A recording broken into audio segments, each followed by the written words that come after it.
Welcome to the Pierre and Catherine Labatt Softball Complex for the Northeast Delta Dental American Softball Championship, hosted by the University of Maine.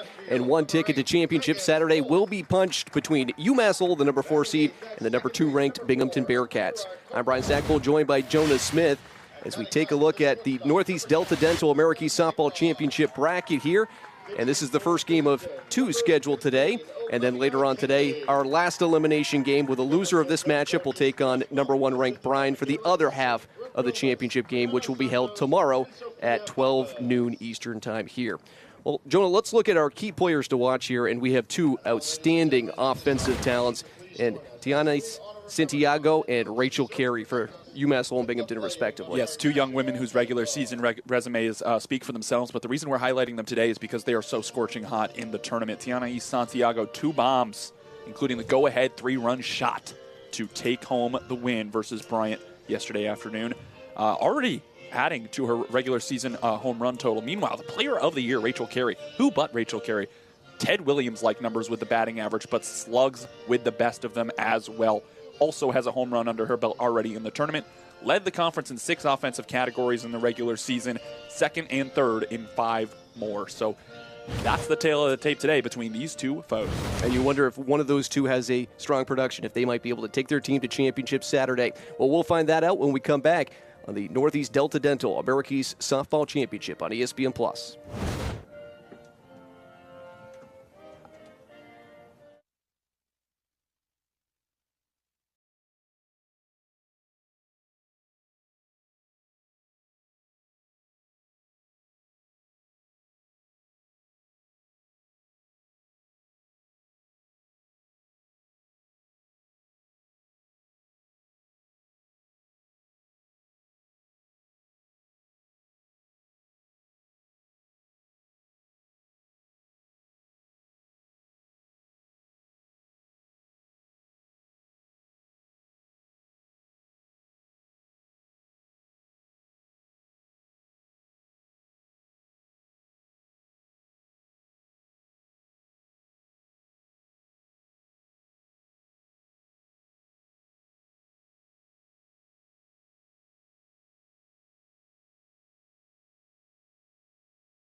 And let's take a look at today's starting pitcher for the Binghamton Bearcats, presented by Service Credit Union. And it's their starter from the first game of the competition, Olivia Kennedy, making her 16th start of the season. Absolutely. You look at the overall numbers across conference and non-conference play for Olivia Kennedy, and you think maybe a couple of those numbers a little bit pedestrian, but if you hone in on her work against America East opponents, she was completely dominant. 9 appearances, 7 starts in conference, 5 complete games. Also recorded a save in relief, ERA of just .251, limited the walks to 27 in 44 2/3 innings pitched against conference foes. Service Credit Union, the official credit union of the America East. Elizabeth Neal stepping in.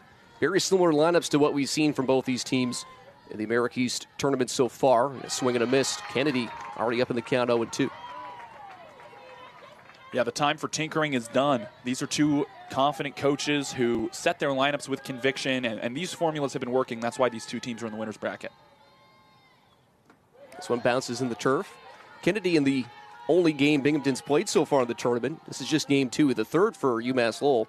Lasted 4 innings, allowing 8 hits, 5 runs, all of which were earned, and 3 walks. So the Bearcats were able to upend the Black Bears to punch their ticket here today.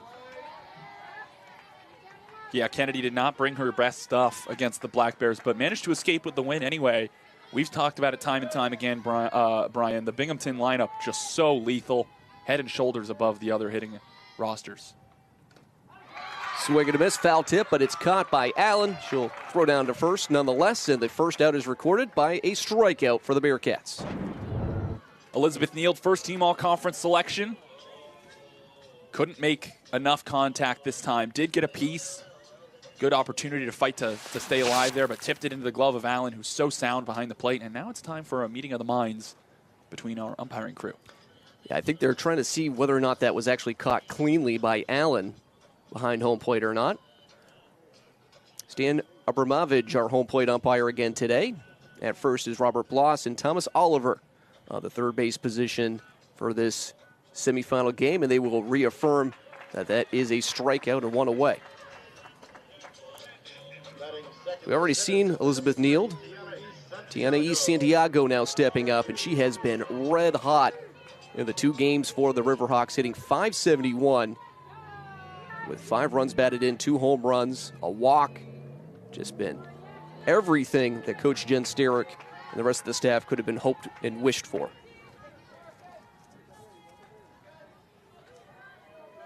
And for Santiago, just a sophomore too.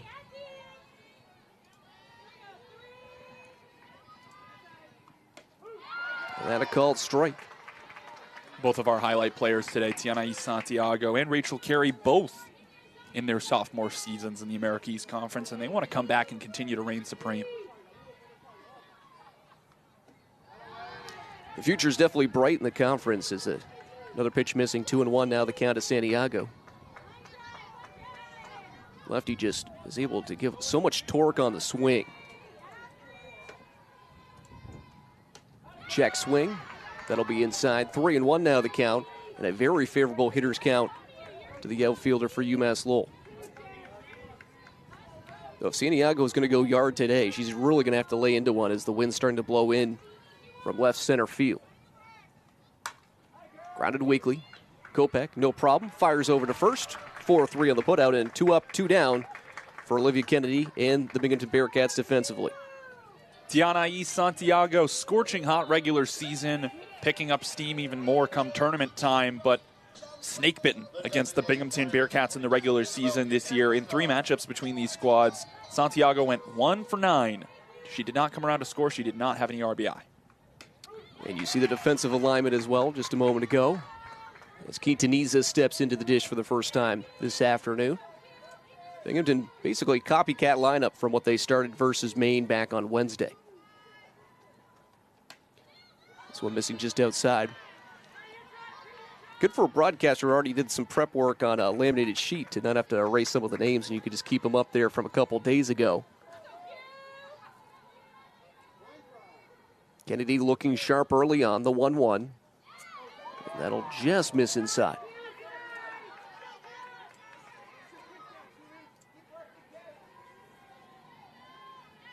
Quintanilla having herself a tournament as well. 2 runs batted in. 250 for the 2 games. 1 hop, fielded cleanly. Minnick Bach throws over to Lawson. And a 1-2-3 top half of the first inning for the Bearcats defensively as they'll come to the plate when we come back on the Northeast Delta Dental American Softball Championship on ESPN+.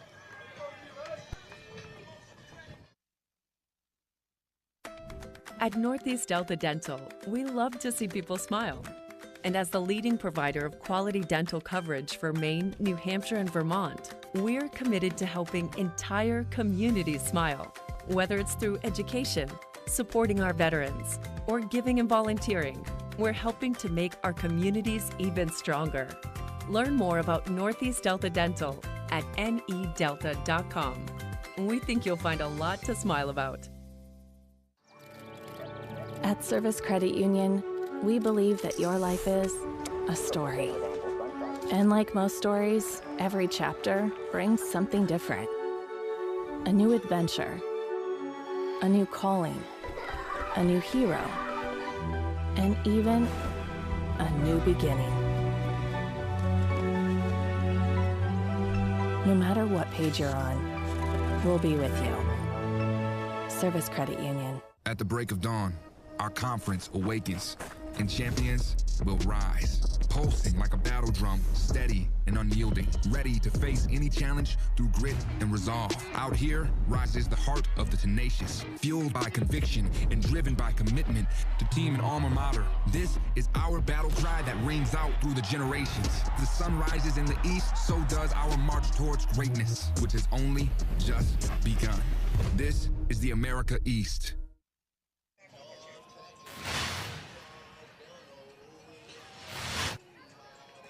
Well, let's take a look at today's starting pitcher for UMass Lowell, presented by Service Credit Union. And it's another familiar face, Gianna Lacedra, who pitched in the game yesterday that got UMass Lowell into this position after beating the Bryant Bulldogs. Very strong regular season for Gianna Lacedra, making start number 20. When you look at her conference numbers, making her 7th conference start today, 3 complete games and 6 starts, 32 and 2/3 innings pitched.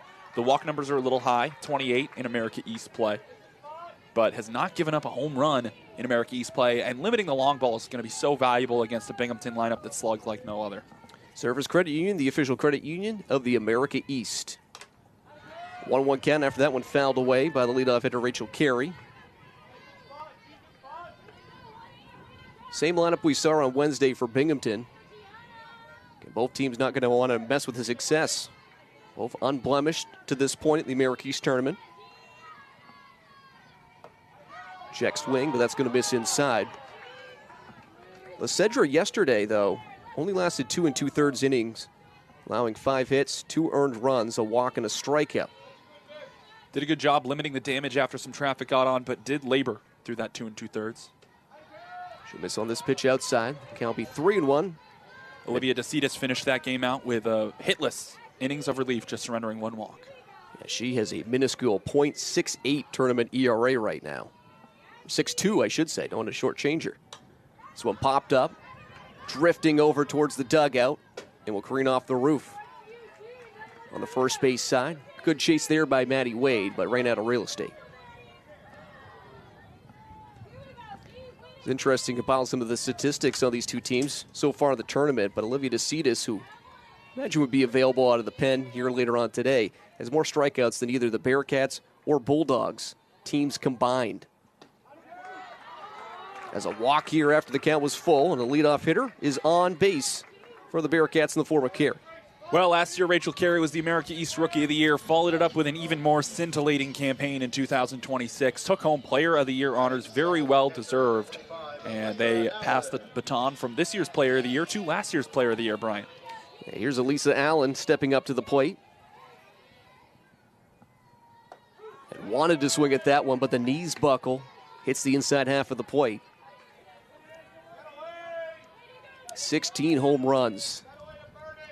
And again, if there's a home run to be hit by Allen this time, she's really going to have to work for it. But if anyone has that potential, it's her. Gets that one early. It's right down the line. No problem for Caroline Calkins. The throw is not going to be in time to really test Carey at first base as she retreats in time.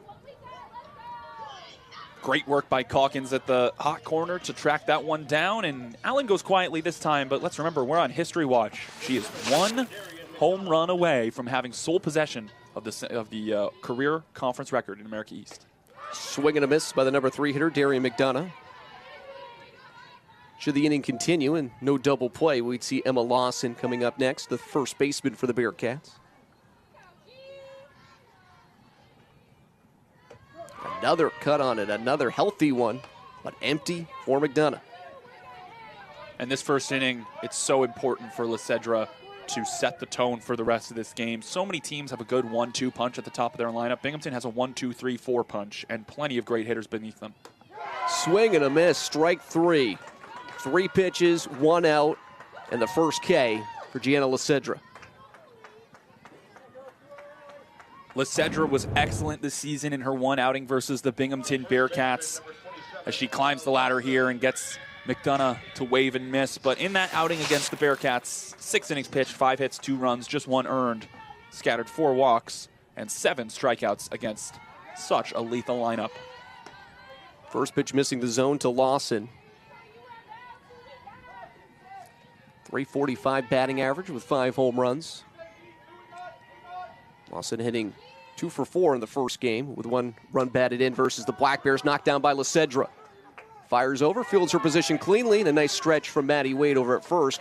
And a relatively clean inning for UMass Lowell defensively as well. 1 complete for Morno, and it's still scoreless as we head to the top of the second in the Northeast Delta Dental American Softball Championship on ESPN+.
The American Softball Championship is presented by Jersey Mike's, a proud supporter of American women's sports. Jersey Mike's, a sub above.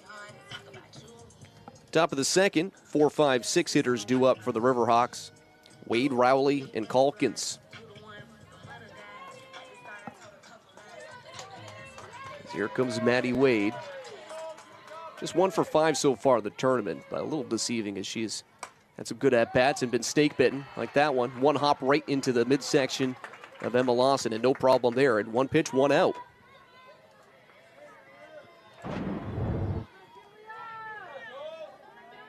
Early on, these pitchers just mowing down hitters. And if they can keep the efficiency up, it's going to be so helpful in the later innings, having more pitches in the tank. Here's the rock and fire from Kennedy. Both pitchers a lot more comfortable, it seems, early on than they were yesterday. Again, today a little bit more of a mix weather-wise from what we saw in the first 2 days. Overcast skies, not much sun here today, but no rain at least. This one misses outside, 2-0 count to Rowley. Julia Rowley, such a dynamic young freshman in this conference. Great bat-to-ball skills, great vision, so speedy for a catcher. 14 stolen bases. That's right over the heart of the plate. And Rowley has the championship pedigree. She spent 4 years at Woodland Regional High School in Connecticut, was a 4-time state champion. She is not looking to lose come tournament time. 2-1 pitch. Something you sometimes can't teach very well, right? It's not something that, you can learn fundamentals, but winning sometimes has to be acquired by success and create that mentality, and that's exactly what Julia Rowley has. 3-1 pitch. Down the line, knocked away. Corey got the mid on it. The throw is going to be a little wide, and it's going to be extra bases for Rowley. And she'll get into second base. And a runner in scoring position with 1 down for the UMass Lowell Riverhawks. Great attempt by Carey at the hot corner. Nasty ricochet off the glove. Minnickbach tries to scoop it up and clean up the rebound. 1 hop's Lawson at first base, and skitters almost out of play, but Julia Rowley standing on second in scoring position with 1 out. Scored a hit and an error on the advancement to second base by Rowley. It'll be error on Minnick-Bach. The first hit of the contest goes to Julia Rowley. This one bouncing the turf. Rowley off on the pitch. The throw is not going to beat her as she'll take third base. And now the Riverhawks on the precipice of breaking this one open with their first run. And when you have someone who can play catcher as such a heady base runner, so fleet of foot, gets that base running mitt in there underneath the tag of carry, and now just 60 feet away from first blood. Calkins now with a golden opportunity. She'll take that pitch outside. Caroline Calkins hitting 3 for 6 in the tournament so far. Has 2 runs scored, 2 runs batted in, including 2 doubles. She'd love to uncork a third with 1 swing of the bat. Let that one foul. As Bombas has to dance out of the way of that one in the on-deck circle on the ricochet off the netting.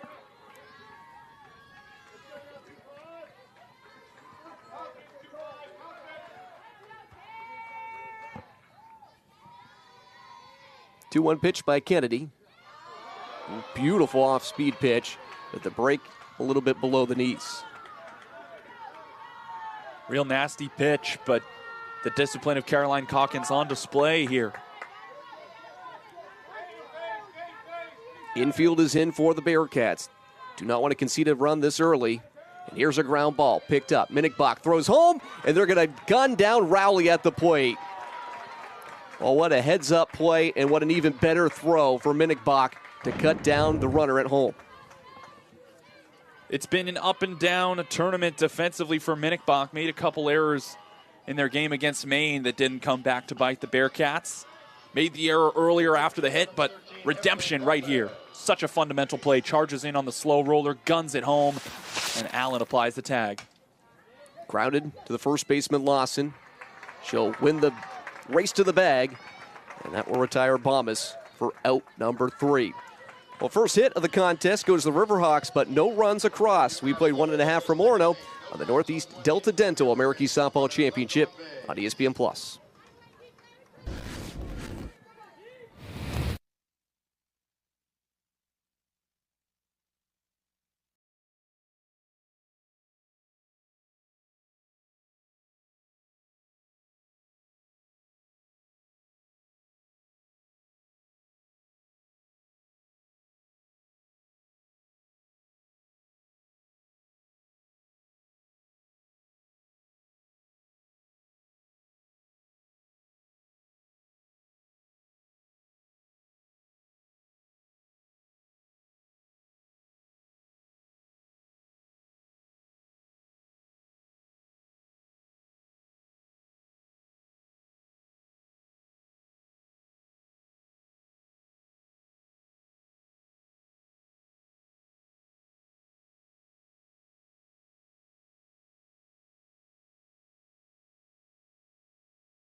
The American Softball Championship presented by Service Credit Union, the official credit union of the America East.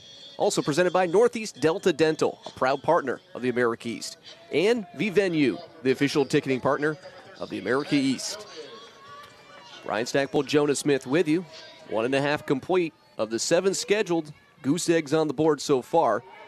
As Binghamton comes up for the second time, and the first pitch will be missing outside for ball 1 to Maddie Dodig.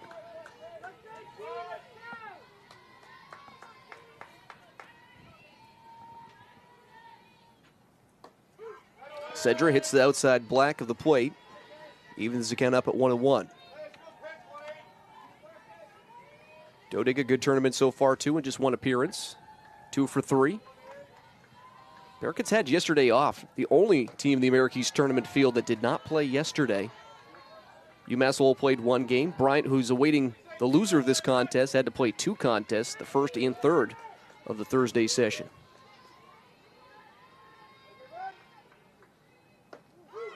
That's a called strike on the outside half. Looks like the UMass Lowell baseball team in attendance. Of course, they'll be taking on the Maine Black Bears baseball team at Mahaney Diamond later on this afternoon. They're going to come over and cheer around their team. I hope they can bring some success on the softball side of things.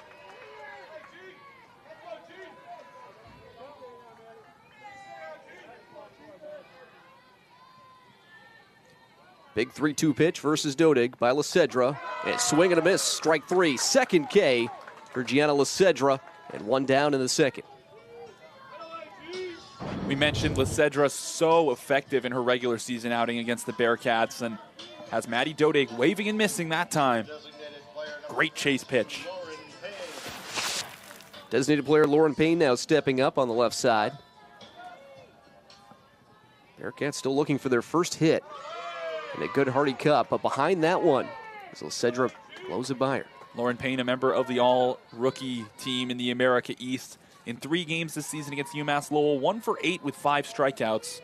However, that hit was a home run. She also has 3 RBI to her name in that regular season series. 1-1 count after that one misses the zone.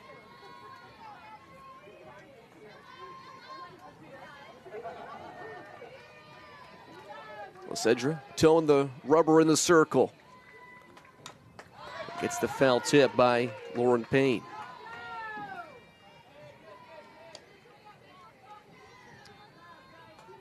This is going to be a tight contest, we have to imagine, throughout. Both teams have some really good pitching. Binghamton is one of the more high-powered offenses, not just in the conference, but in college softball in general. This one fouled away. Count remain 1-2. Bearcats as a team hit .316 during the regular season. .275 for the UMass Lowell Riverhawks. But both have had their moments so far in this Northeast Delta Dental America East Softball Championship so far. That one misses outside and even the count 2-2. This lineup already so fearsome, and they're not going to lose too much in this offseason to graduation. Player of the Year, Rachel Carey, just a sophomore. Last year's Player of the Year, Elissa Allen, still just a junior. This player right here, Lauren Payne, 3 years of eligibility remaining after this one. Pops this one out and out play. Always have to worry about the transfer portal, but with the culture of the programs in the America East, it seems like they're being able to retain talent a lot better than some of their peers as well.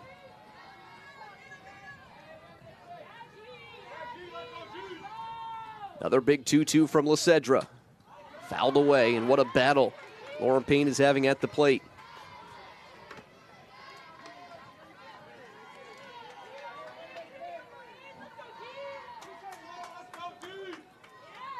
Lacedra composes herself in the back of the circle and now awaits another big 2-2 pitch. This will bounce off home plate and then back into the backstop. So the count will now be full with 1 down in the bottom of the second inning. By my count, that's the 14th pitch of the inning for Lacedra. Just 1 away, and Binghamton knows how to extract the maximum amount of pitches in a plate appearance. Back up the middle, slicing into the gap between left and center field, giving chase to Santiago. She'll get it, but not before sliding into second base with a 1-out double is Lauren Payne.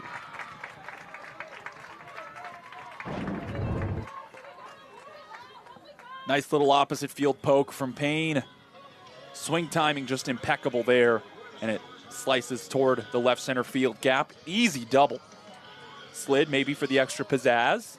Also just to make sure that that throw didn't get relayed into Neild at second base. Looks like they're going to have a pinch runner, will the Bearcats, looking to take the early advantage. UMass Lowell back in the top half of the inning had an opportunity to go to head 1-0 before Julia Rowley was thrown out at home plate. And we will have the pinch runner. And it'll be number 24, Charlotte Constantine.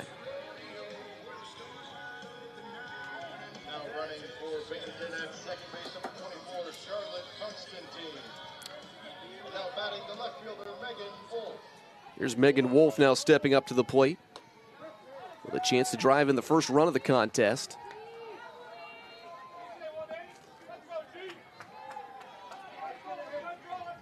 Just 10 runs batted in on the season.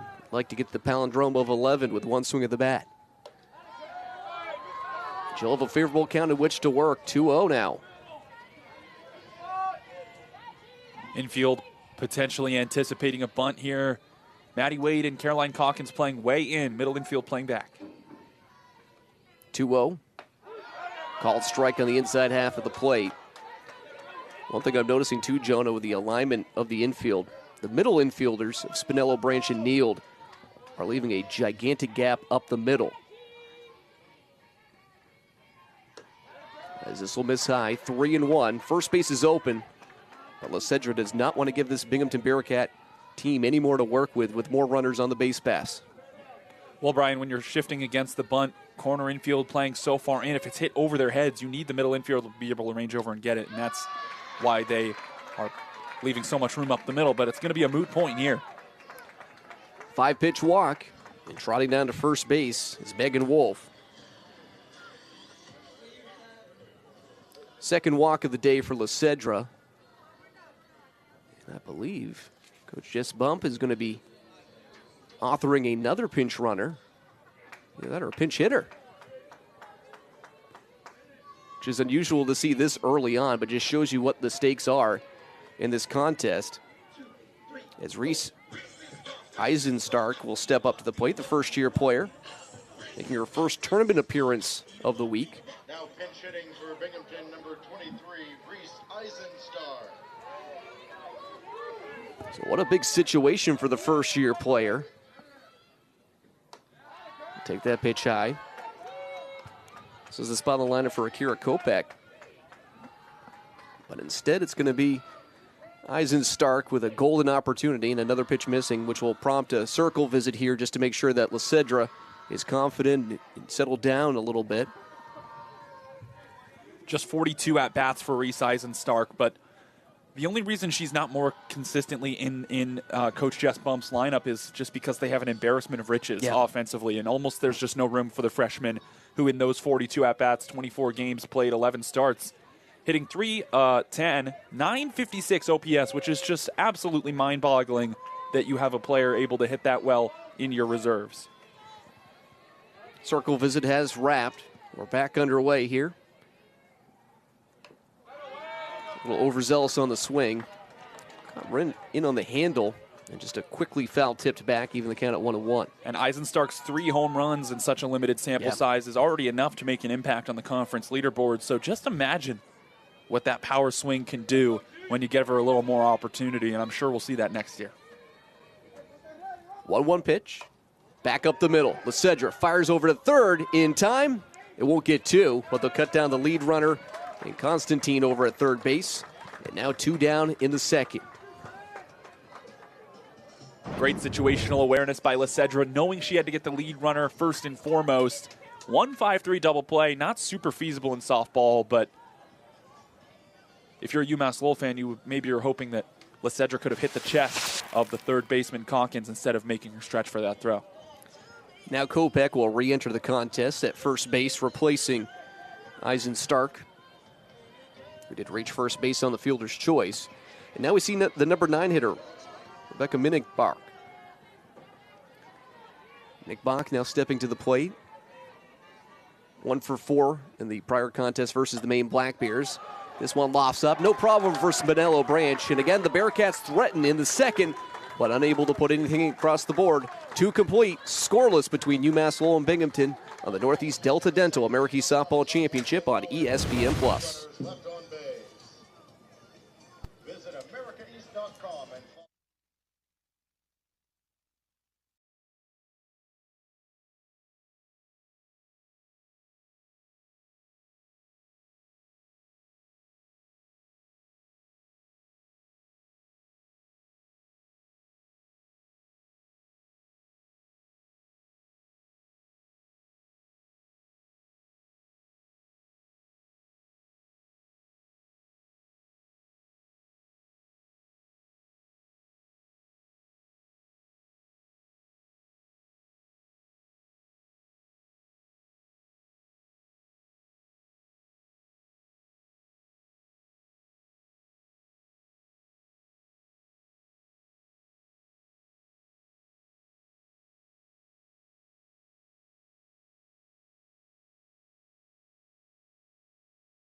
Welcome back to the Pierre and Catherine Labatt Softball Complex for the Northeast Delta Dental American Softball Championship hosted by the University of Maine.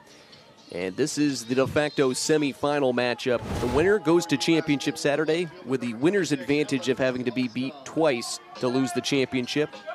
The loser of this contest will have to take on the Bryant Bulldogs.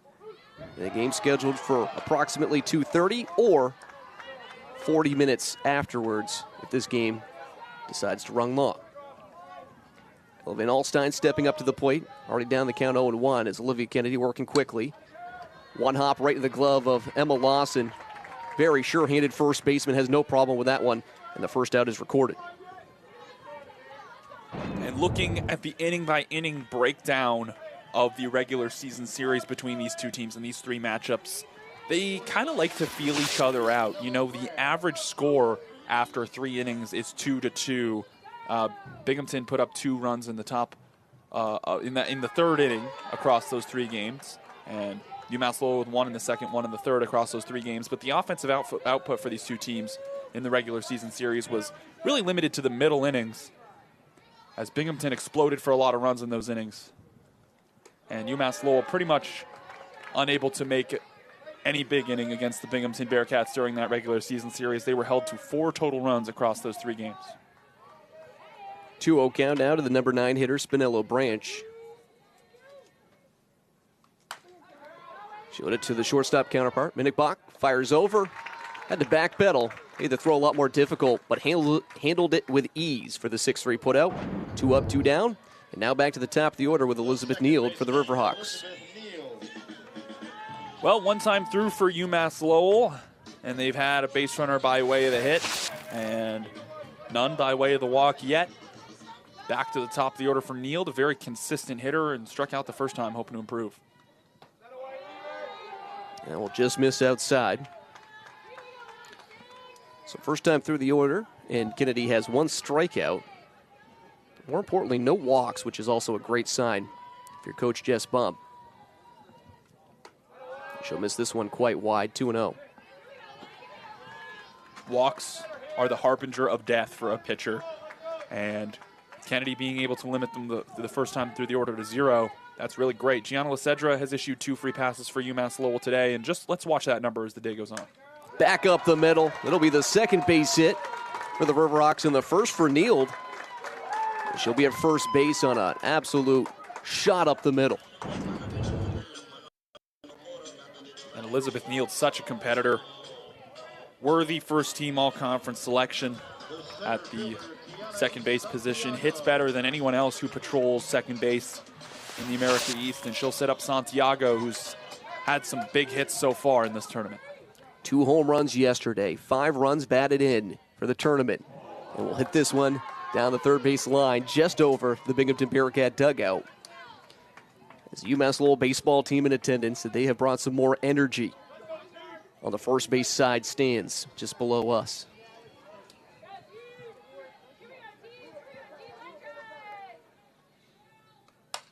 And this will find some outfield turf.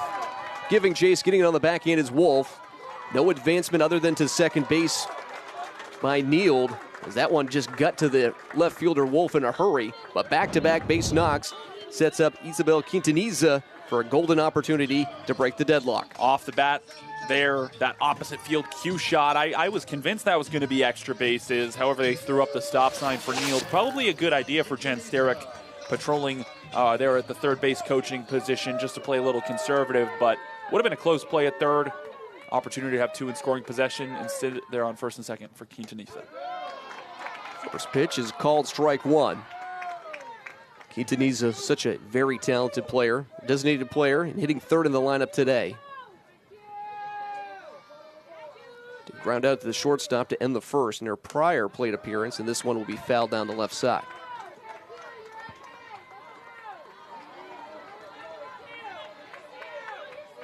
Kennedy facing some adversity for the first time today in the circle for the Bearcats.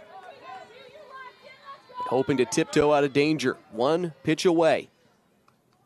This will bounce on the turf. Neild will have to retreat back to second base. It's a great job by Allen to keep it in front. Nice Chase pitch to throw on 1 and 2. Maybe not as competitive an offering as Kennedy was hoping, but don't groove anything in there for Quintanilla. Such a prolific RBI hitter. Just missing outside as Allen tried to bring it back into the zone with a frame. But instead the count will be even at 2.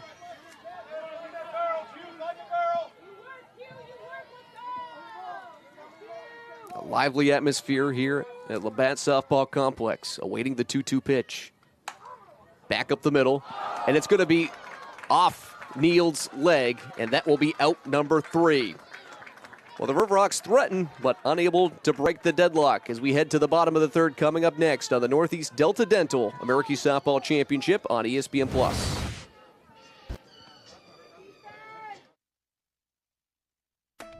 At Northeast Delta Dental, we love to see people smile.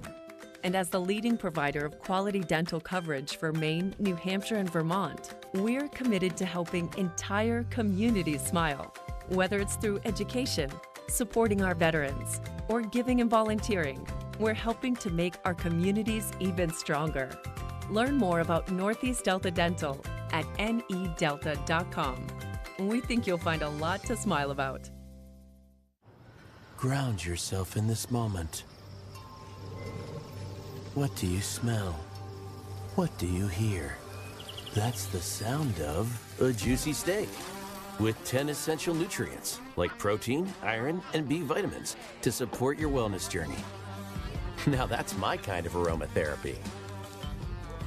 The nutrition you need, the balance you crave. Together, we bring more. Beef. At Jersey Mike's, they slice your order fresh right in front of you. And let me tell you, watching that can send a rush of emotions through a person. Excitement, baby-like wonder, anticipatory chewing, nervous pacing, happy claps, and finally, jealousy, because that's this guy's sub. I should order one. Good idea. Get the Boardwalk Bundle, a number 2 sub, chips and a drink for $10.99. Available for a limited time. It's a Jersey Mike's thing, a sub above.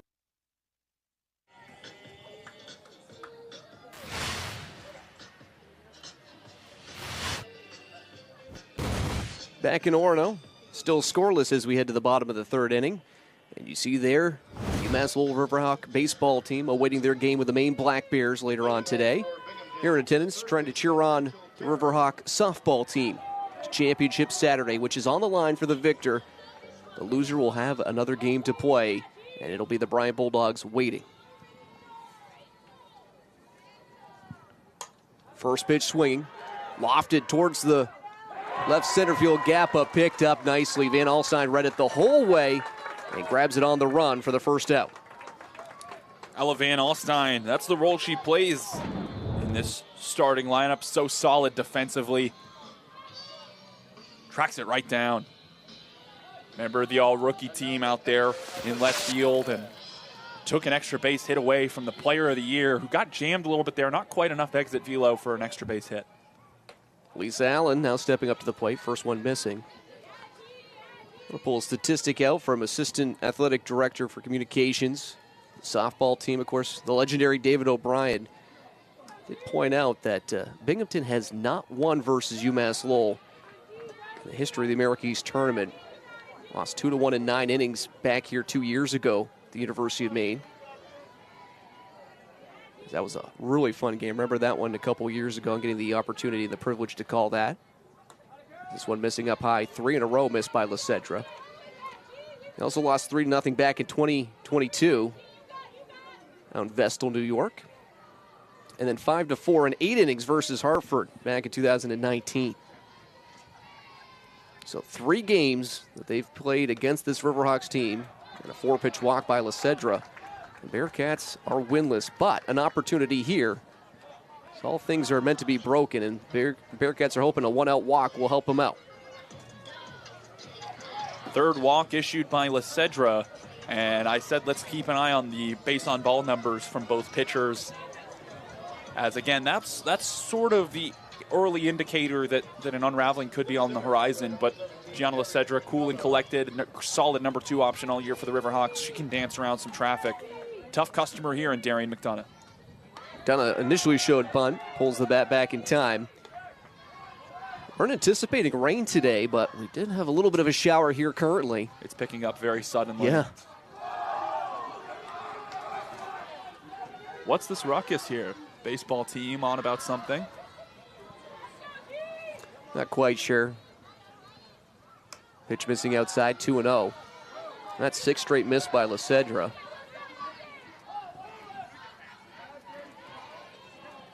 Yeah, rain came from out of nowhere. We had some dark clouds off in the distance, but again, rain was not in the forecast. Another one missing is Lysedra. Now 7 straight missing the strike zone. Yeah, ball 7 here, and you know, pitching against Binghamton is just such a losing battle because you can't groove anything in there. You can't be a batting practice type pitcher, but also you can't issue free pass after free pass. Finally, one peppers the zone. McDonough seemed to be taking all the way, which is understandably so. Umbrellas rapidly popping up in the crowd. Big 3-1 pitch, swing and a miss. Well, Lysedra might have found the groove now after struggling with the control in the last at-bat and then the beginning of this one. Super well executed delivery there in a hitter's count to run it full. And let's see what she serves up in a payoff pitch situation. 3-2. Swing and a miss. Strike 3. A little bit of a tip there, but good for the 3rd strikeout for Gianna Lysedra and a huge second out. And the fans from Mill City are fired up. Riverhawk baseball team on their feet. Fans, friends, and family on their feet. They came all this distance, and they've been treated to a great tournament showing so far from their team. The stalwart Emma Lawson turns on one, but a tad too early, and she sends that one skying down the line. Emma Lawson, currently the owner of an 11-game hitting streak, wants to extend it to 12 to set a new career high. Had visions of doing it there in fancy fashion. Grounded out to the pitcher Lysedra last time at the plate in the first. This one misses outside.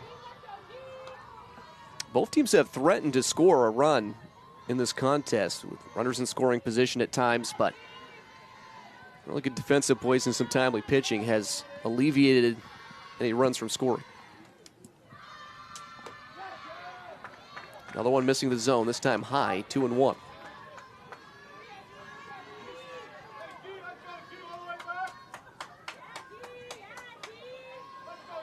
Austin's always a tough out. Made a couple good plays defensively in the field already. Another one high and tight. Count be 3-1. 51 pitches, 25 strikes. So straddling that 50% marker. You're hoping to be just a little bit more north of that. The 3-1 pitch. Check swing, but inside and high. Another walk, the 4th, delivered by Lysedra.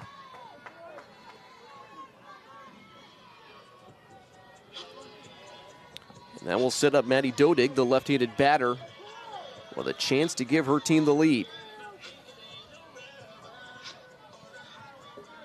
Quick conversation between Julia Rowley and Lysedra, making sure everyone's on the same page here.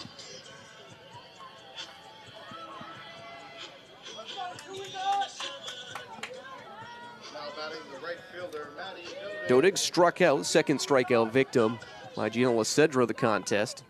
That to lead off the 2nd inning. This one a called strike on the outside half.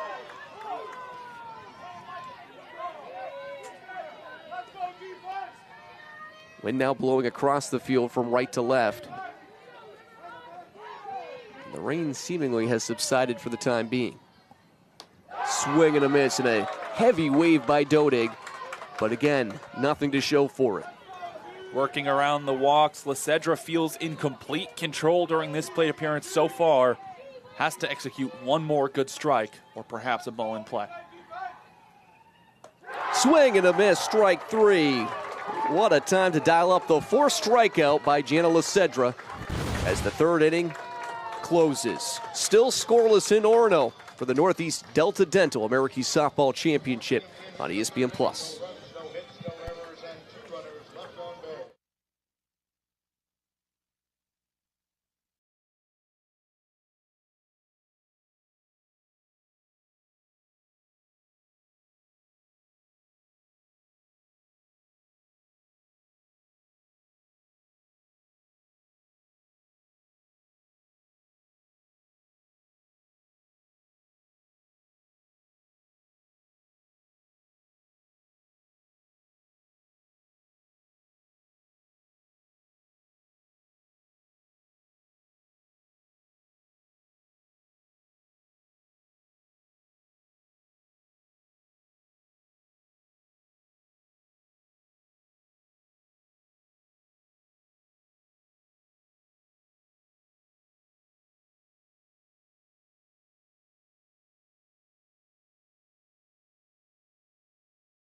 Tom, at this year's softball championship, Northeast Delta Dental is honoring heroes from the local Maine community.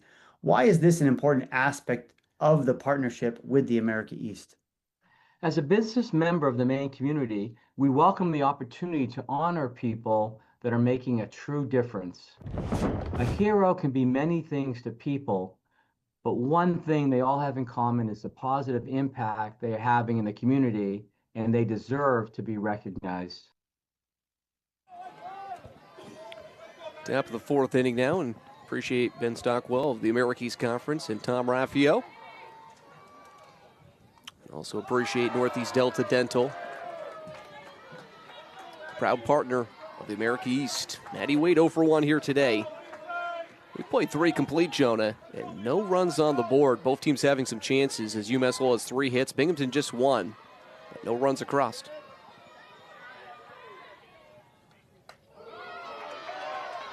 These two pitchers at the top of their game so far, Brian. Lacedra dancing around the walks, finding the punch-outs in the big spots. Olivia Kennedy pitching the soft contact and scattering the hits, not allowing situational hitting opportunities for UMass Lowell. And this one misses inside in low. Way to ground it out to Emma Lawson. Back in the second inning. Hoping to reach base. 2 runners on last inning for the Riverhawks, but unable to get anything across. This one, well, 2-hop over to Kopech, fires over.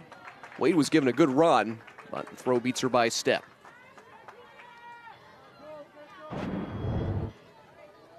Here's Julia Rowley. As one of the 3 hits for the Riverhawks. Got all the way to third base, but then was thrown out at home on a beautiful throw by Minnick Bach into the catcher Allen, and the tag was just a little early compared to the slide.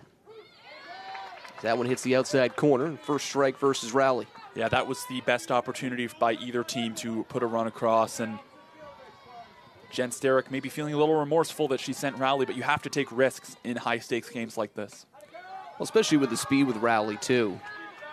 Minnick Bach was playing a little bit further back on the play, but Rowley just got bested by a beautiful throw and an even better tag by Lisa Allen.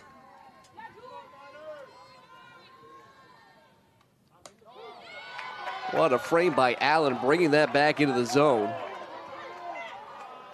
That pitch was just dancing. Nice break on it. Deceptive velocity, almost a little bit of a knuckling movement. I would say so. Almost looked like a screwball where it came back in the zone. 1-2. Just getting a piece of it is Rowley. Again, this America East Conference has so much talent, specifically in the first and second year. Can't wait to see how this conference evolves. But Rowley, one of those players, who's just making their first foray into the tournament field. This one bouncing the turf, 2-2. The weather today terribly mercurial. You saw the flash rain. Now suddenly, the sun has decided to reappear and is now cascading down onto the softball complex. Still quite overcast, a mix of colors of clouds in the sky. 2-2, and it's caught out of midair. A dive by Corey. And the second out is recorded, and Rowley sent back to the first base dugout. Rachel Carey, so graceful at the hot corner. You have to be on the balls of your feet at all times. Full extension. Dolphin dive and spears that one out of the air. That would have been a foul ball, but steals an out there. And the player of the year putting that tool on display as well.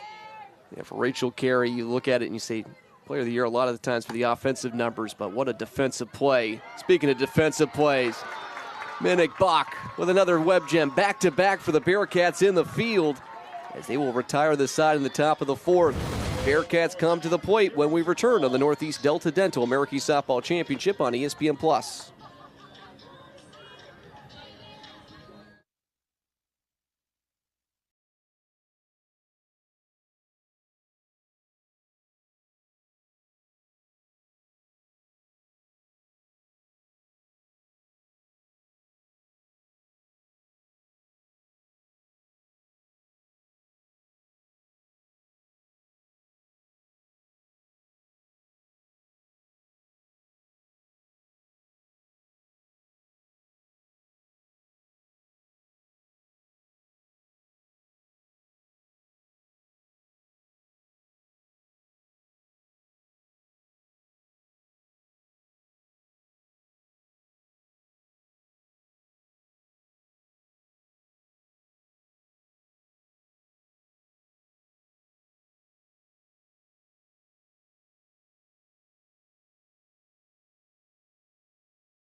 Welcome back to the Pierre and Catherine Labatt Softball Complex for the Northeast Delta Dental American Softball Championship, hosted by the University of Maine. A ticket to punch in the championship game tomorrow afternoon for the victor. The loser, a second game on Friday afternoon. Brian Stackpole, Jonas Smith with you, and we appreciate you making us part of your Friday afternoon. First pitch missing outside to Lauren Payne. Payne has the lone base hit so far for the Bearcats offensively. She doubled with one out in the second inning. And she'll try to do it again. This time picked up in left field by Elevin Alstein. Second base hit for Lauren Payne. And she'll start things off with what the Binghamton Bearcats hopes is the beginning of many more hits this inning. Absolutely. Great start by Lauren Payne. Another solid rip, the bat speed on display. And remember, we were looking back at the regular season series between these two teams. They like to feel each other out in the early innings. The lineup's not feeling, like they're just dipping their toes in the water. But in the fourth inning, across those three games in the regular season, the Bearcats broke out for a total of 7 runs. So this could be where the dam breaks. Wolf with a beautiful bunt down the line. But what a great decision by Gianna Lecedra to let that one roll foul, because that was going to be probably an infield hit. Absolutely. Extremely high IQ play by Lecedra just to let that one take its course instead of trying to scoop it up and make something happen. Megan Wolf walked and then later was stranded at second base back in the second inning. You can see that bunt was just perfectly placed. See if she tries again here on the 0-1. Wasn't showing bunt. It looked like she was going to offer, but that pitch missed high.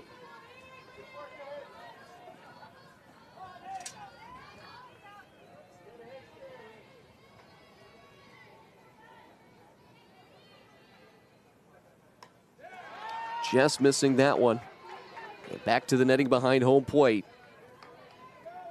As Lecedra up in the count, 1-2. Wolf, after composing herself on the third base side, steps back into the batter's box.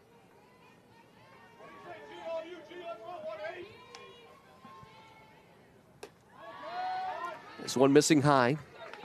It's the Bearcats wearing their gray uniforms with a green trim. The almost all blues for the UMass Lowell Riverhawks with the red, white, and blue socks. Just a piece of it again by Wolf. She starts to pepper the net again for the second time this at bat.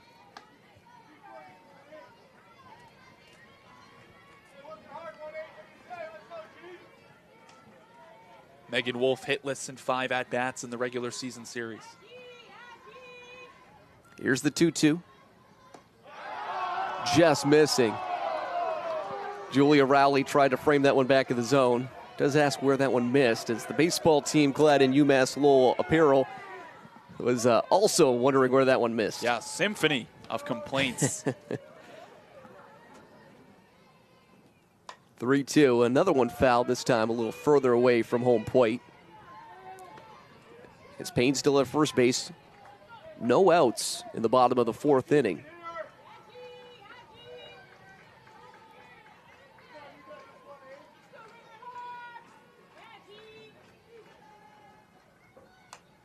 And another foul ball. Watch out, friendly fire potential over there. Megan Wolf is getting her money's worth. Seeing a lot of pitches here from the right side of the plate. Lecedra at 66 here. No action in the Riverhawk arm barn. Olivia DeCitis, they might pull her back out, but she's likely exhausted after just so many pitches first couple days of turning.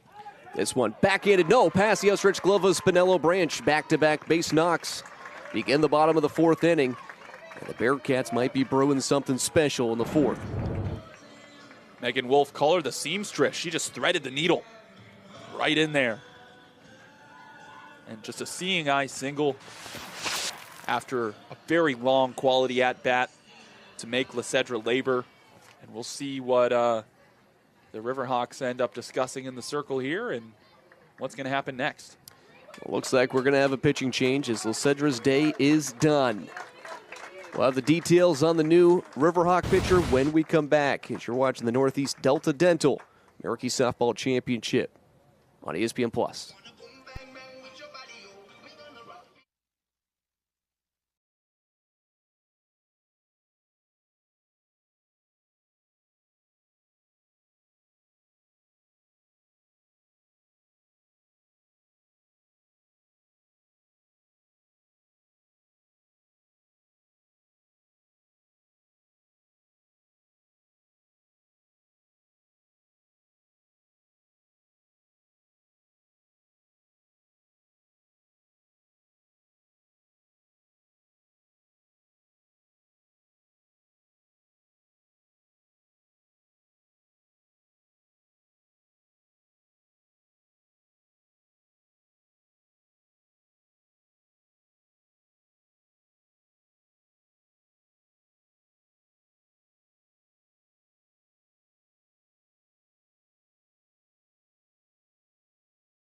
new pitcher for UMass Lowell, arguably their best. Olivia DeCitas back out here, second relief outing. She did start the first game in which the UMass Lowell Riverhawks were able to win, and then came in relief to help the Riverhawks beat the Bryant Bulldogs. But DeCitas in 2 contests in the Americas tournament, 11 in the 3rd innings pitched, 8 hits allowed, 1 run allowed, 2 walks, and 8 strikeouts. She has more strikeouts than the Bryant team or the Binghamton Bearcats team entering today.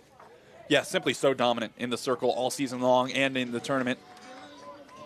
The most prolific strikeout pitcher in the conference by a wide margin. The K per 7 is just staggering, and the span of which she has been able to extend that success and keep it sustainable has been remarkable. Obviously a dominant starter, but also like you said, you can sort of break the glass and take her out, put her in relief, have her save a situation like this. Bunt down the line, Kopech, who did not get to hit last time up. She'll have that one roll foul. Both runners will retreat back to second and first, and Payne and Wolf respectively. One appearance against Binghamton in the regular season series. It came on May 1st, just a week ago for DeCitas, and she was tagged for 7 hits and 6 earned runs, 3 walks. Another bunt shown, this time pulled back by Kopech in time. Count be 1-1. That one probably her weakest appearance in conference this season. So the Bearcats, again, a testament to their top-to-bottom slugging ability. And we'll see what they can do against this lefty weapon. Yeah, the ERA in the Americas tournament went .62. Incredible. Bunt was shown, called strike.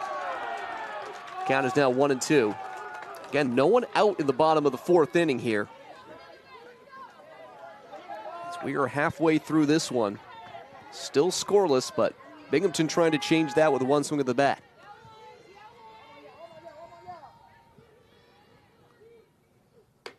Misses high, 2-2.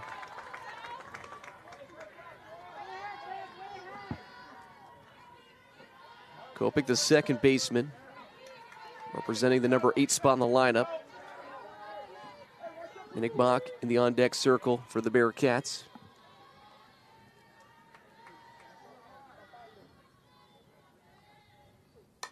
Popped up, but looks like it's going to drift into the stands.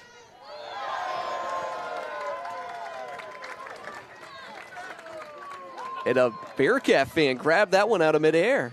Yeah, great catch, and I would say a souvenir, but that does have to go back to the event staff. Softballs are in limited supply, but he might get a nice little trinket or something as compensation. Maybe a gift card, free sandwich or something. Give that man a hot dog. Here's the 2-2. Popped up. This one also looks to be playable, and it will be. Payne tagging up on the play, though, and she'll move over to third base. But a good run by Elizabeth Neild. More importantly for the Riverhawks, they get the first out. Well, let's start with the play there. Elizabeth Neild, first team all-conference selection, blistering speed at the second base position that time, and brilliant vision to track that one down. However, let's weigh the pros and cons of catching that one in foul territory, Brian. Obviously, you get an out against a dangerous, lethal lineup. That's one thing. But also, a runner advances to third with less than 2 outs. Sacrifice situation in hand here potentially for the Bearcats. Right. Yeah, it's a difficult decision. You want that out. But you all know the swing of a bat, it's even easier. Even if an out's recorded, you could still get that first run on a sacrifice fly. And that's what's on the table for Rebecca Minikbach. Lined out to the shortstop, Spinello Branch earlier. This one right over the heart of the plate, popping the glove by DeCitas into the mid of Rowley. Minikbach, the number 9 spot in the order. In the middle infield for the Riverhawks, also playing at double play depth. This one missing. Here's the stolen base attempt.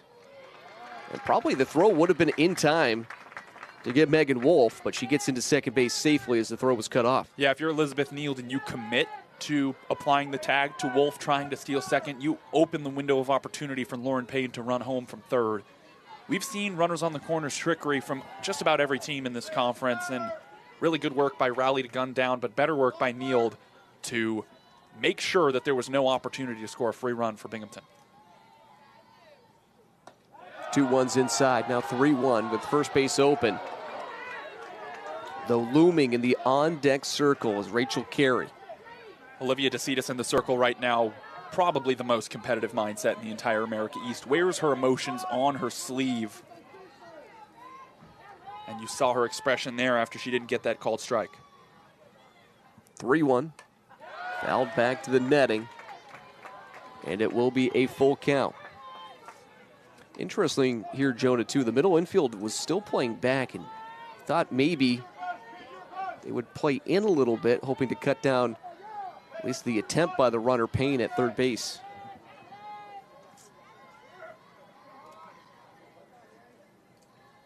The payoff pitch, and that misses high. Bases loaded with Bearcats. And what an opportune moment for Rachel Carey, the America East Player of the Year, to come up with only one down. Here we go, Brian. This is perhaps the moment of the tournament so far. A good old-fashioned duel, power against power. Olivia DeCitas, so much zip, so much velocity. Break and control, she's got it all for a pitcher. Rachel Carey, Player of the Year.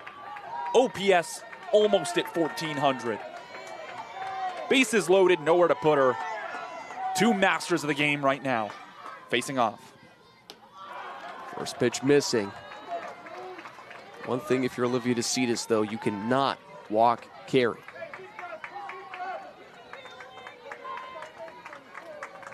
Well, you can cut the tension with a butter knife right now. Swing and a miss. Blew that one past her. To DeCitas. Again, Minnick at first base. At second base is where Megan Wolf resides. Lauren Payne at third base. Scoreless with one down in the bottom of the fourth inning.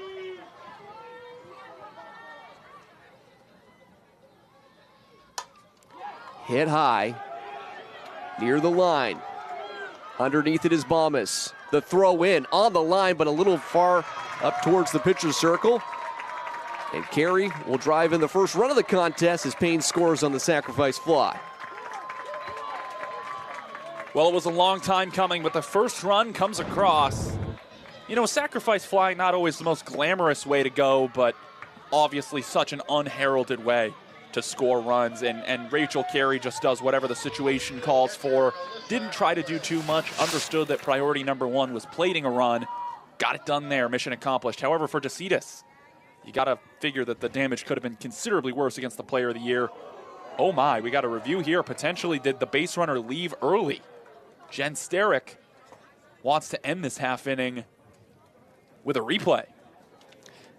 Coach Jess Bump also had her own words over there to our officiating crew. This will be the first review of the contest. We haven't had a ton of them outside of the University of Maine games, it seems like. Anytime Maine was playing in the tournament, they'd have at least a minimum of two. Well, we started off with 5 teams. We're now down to 3. And after today, there will only be 2 teams remaining. Well, I didn't catch what Thomas Oliver said that time about the exact situation that they're challenging. There were 3 runners, all were tagging, and it only takes 1 leaving the base early to end this inning. Right now, the situation is Binghamton on top 1-0 after Lauren Payne scored on the sacrifice fly by Rachel Carey.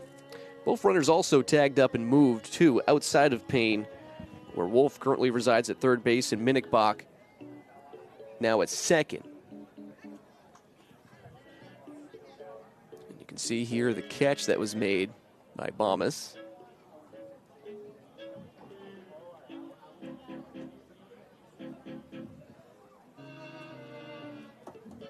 Now just waiting to see what the result would be on the tag up, and we might be able to see something here. It'd be hard to tell with at least when it was caught. Not possible to synchronize the angles here, but also let's just remember, I have to mention this every single video review, Brian. Yep. But the umpires are working with a different set of camera angles than we have access to. They do not have our camera angles at their disposal, so always an element of ambiguity in terms of do they have the same information we do. And they have to have enough video evidence to overturn the call on the field. That was the run scored, and no issues out there in terms of tagging up and leaving early. We'll find out what the official review has concluded.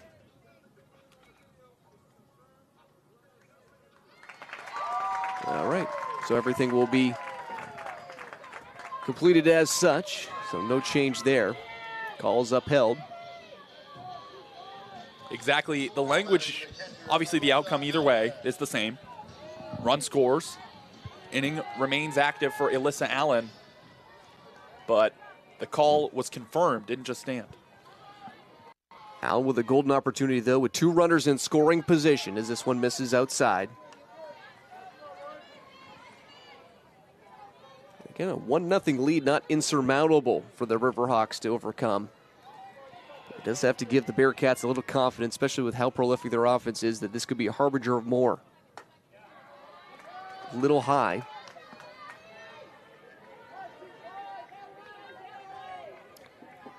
So Allen is not one you want to groove a pitch to over the middle.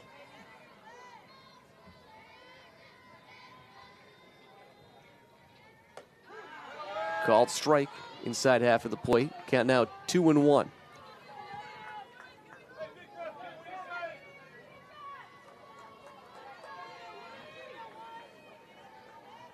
Calm, cool, and collected. It's number 25 in gray as she awaits this pitch, which will now give her a favorable 3-1 count.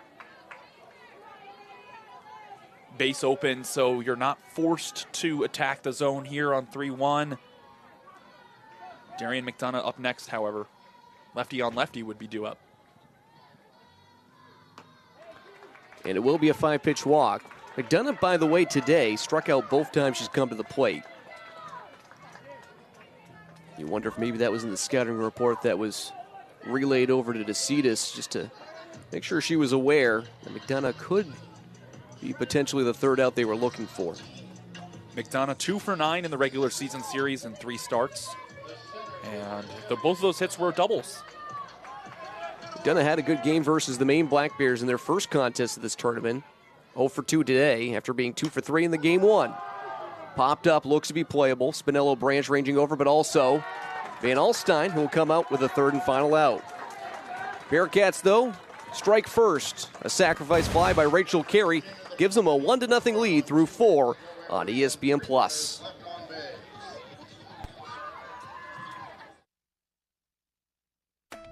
At Northeast Delta Dental, we love to see people smile.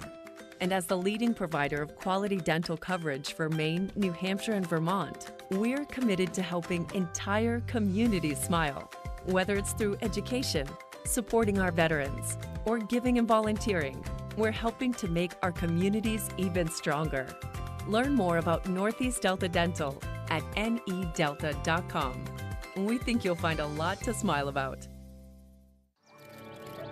At Service Credit Union, we believe that your life is a story.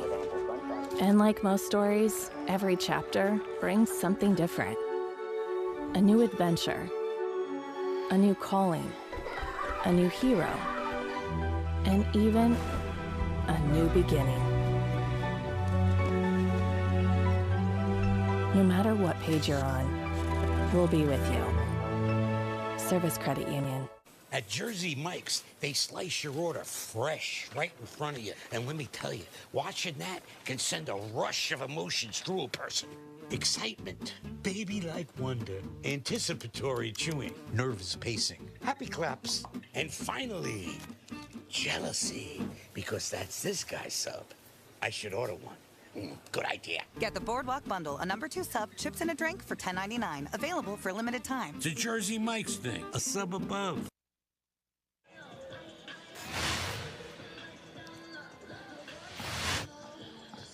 Welcome back to the Pierre and Catherine Labatt Softball Complex for the Northeast Delta Dental American Softball Championship, hosted by the University of Maine. 1-0 lead through 4 innings with 3 left to go between Binghamton and UMass Lowell. Bearcats now trying to maintain their lead and punch their ticket to Championship Saturday. 7-8-9 due up for the Riverhawks at the top of the 5th inning. This game's long from over with just 1 run separating these two sides, but time is starting to dwindle.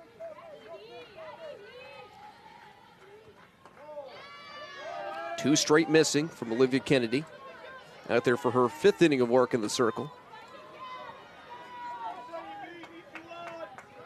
Bomas back in her first at-bat in the 2nd inning. Grounded out to Emma Lawson at first base.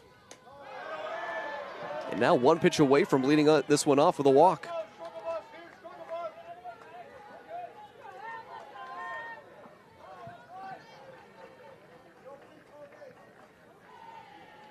Be the first walk for Kennedy, too, surprisingly enough.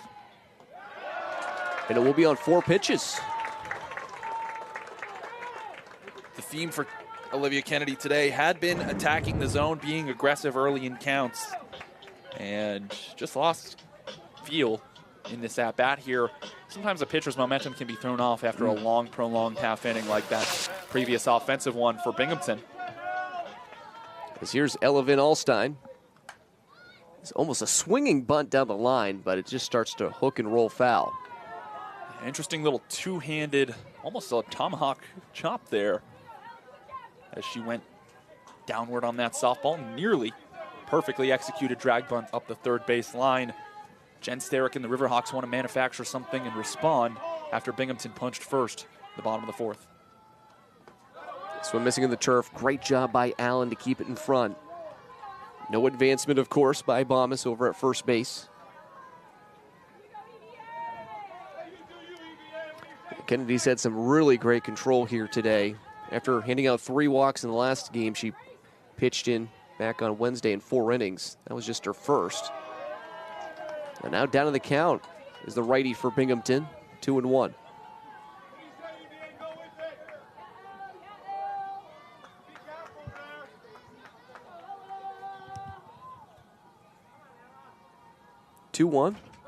Also missing the turf, and another job by Allen to keep it in front.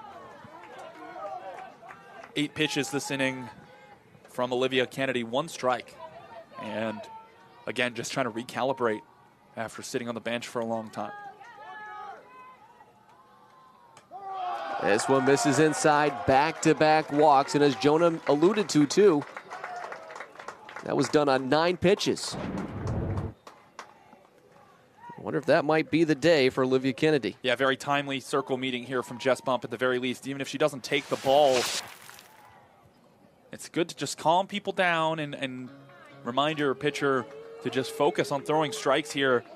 Remember, this is 7, 8, 9 of the UMass Lowell order, and again, this is a strong top-to-bottom team, and they're all hot to have made it to this point in the tournament. But realistically, you really don't want to set the table with that part of the order and then turn it around back to the top for players like Elizabeth Neild, who's a great contact hitter, for players like Tiana Santiago, who is an RBI and extra base hit machine. So for Olivia Kennedy, the moment is now to clamp down on this rally. However, all-conference second-teamer Avery Spinello-Branch has visions of punching back for the Riverhawks. Spinello-Branch grounded out to her counterpart for Binghamton as Minnick Bach retired her 6-3. Bunt shown. Placed in front of home plate. Picked up. Carey fires. Just in time. Spinello-Branch, though, incensed, thought she had beaten out the throw as she was barreling down the first base line and immediately motions to have the review. And the confidence on display there, too, from the first base coach. Threw the hands up toward the head. Made the little earmuff motion for the review. Well, this would be a big one if it's overturned. We'll watch it again here. Again, perfectly placed bunt. Carey had to go a long distance just to even come up with it. That's tight. That's tight. And let's reestablish this fact. UMass Lowell, 2 challenges total, has already lost one today, challenging the sacrifice fly earlier in the game. So if they fail to overturn this call, they're out of challenges. And suddenly, any controversy in the officiating becomes a major problem for the Riverhawks. That'd be interesting if this one does not go the Riverhawk way. Well, on one hand, the bases would be loaded, no one out. Otherwise, though, here's the best angle. I think she got there in time. Did Spinello-Branch. It looks like she might have had the foot on the bag before the throw was firmly in the glove of Kopech. You can also tell by the reactions as well, too, of the players on the field. When they motion like that, usually they can tell because they're probably the closest people to the play by nature. Yeah, that conveys a high degree of confidence. Yep. One more look, and that's the frame. Great work by our crew. Excellent job there. I think that might be our first base camera, too, if I'm assessing that properly. And I believe main athletic trainer Ryan Taylor's on that one today. All hands on deck for the America Youth Softball Tournament, Brian. It just shows you the versatility of the staff here in attendance as well. The athletic department might do other things, but they're all chipping in to make this run as smooth as possible.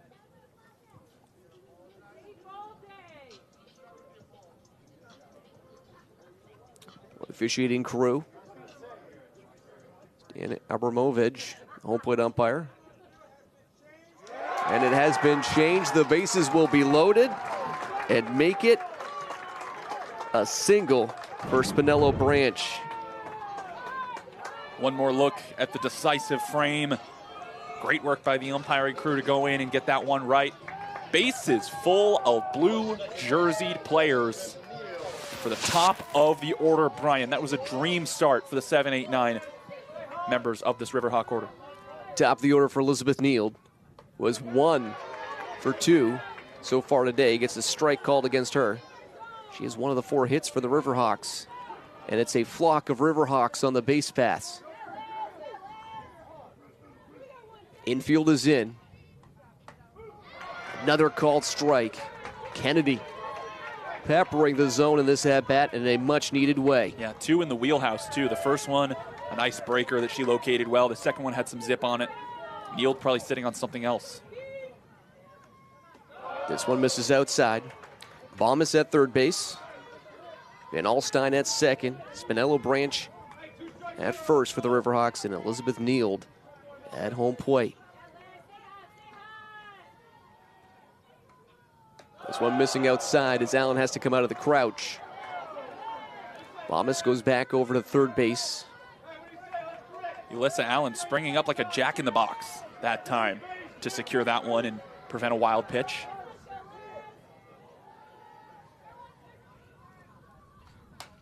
This one hit down the line, but foul. Good news for the Bearcats, however, with the infield in. There is a force at home plate.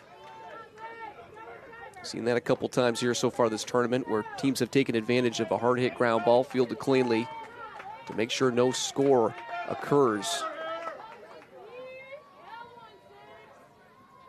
Big 2-2. That misses outside, even though Allen tried to frame it back in the zone. This place is ready to erupt. The Riverhawk baseball team in the crowd stomping their feet. Passionate fans from the Mill City here.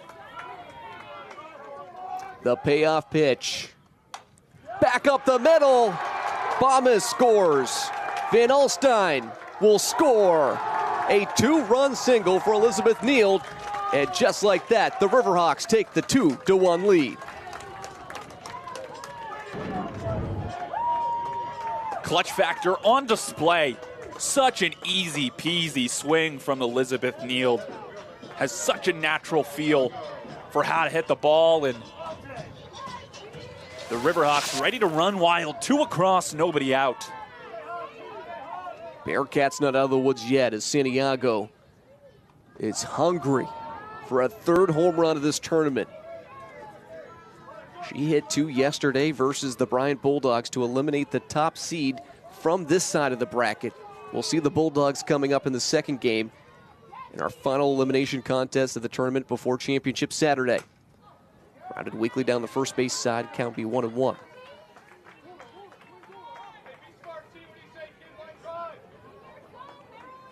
Dianais Santiago, who put 2 near the scoreboard in right center field yesterday.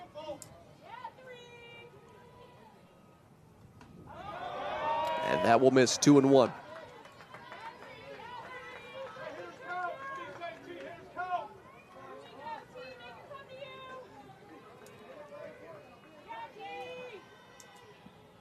Kennedy with a rock and fire. As well finds some outfield turf. They're going to send the runner around third, and another run will score as Penelope Branch scores from second base on the RBI single for Tianais Santiago. The hit parade marching full speed down Main Street. Opposite field frozen rope from Tianais Santiago, who has had ice in her veins all tournament long. Spinello Branch with the scurry, sliding headfirst into home. 3 runs across in the top of the 5th. No Riverhawks retired, and it's curtains for Olivia Kennedy today. 3 runs already on the board, still no outs in this top of the 5th inning, and we'll have a new pitcher for you when we come back. The Northeast Delta Dental American Softball Championship on ESPN+.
New pitcher for the Bearcats is number 22, Delaney Glover. Pitched 3 scoreless innings versus the Maine Black Bears back on Wednesday. Just 1 hit allowed, 2 walks, and 4 strikeouts. Pitched incredibly well versus Maine and hoping to do the same. Now in a situation she's inheriting with 2 runners on, no outs, with 3 runs already scored in the top of the 5th. Binghamton has struggled to find consistent, strong depth in the pitching department this season, but Delaney Glover riding the hot hand here. She has been catching fire at the tail end of the America East season. Back on May 2nd, had an outing against UMass Lowell, 7 complete frames, 6 hits, 1 run. It was earned, 2 walks, 6 strikeouts. So she mastered the Riverhawks in that game, and mental test of fortitude right here. Called first strike to Isabel Quintaniza.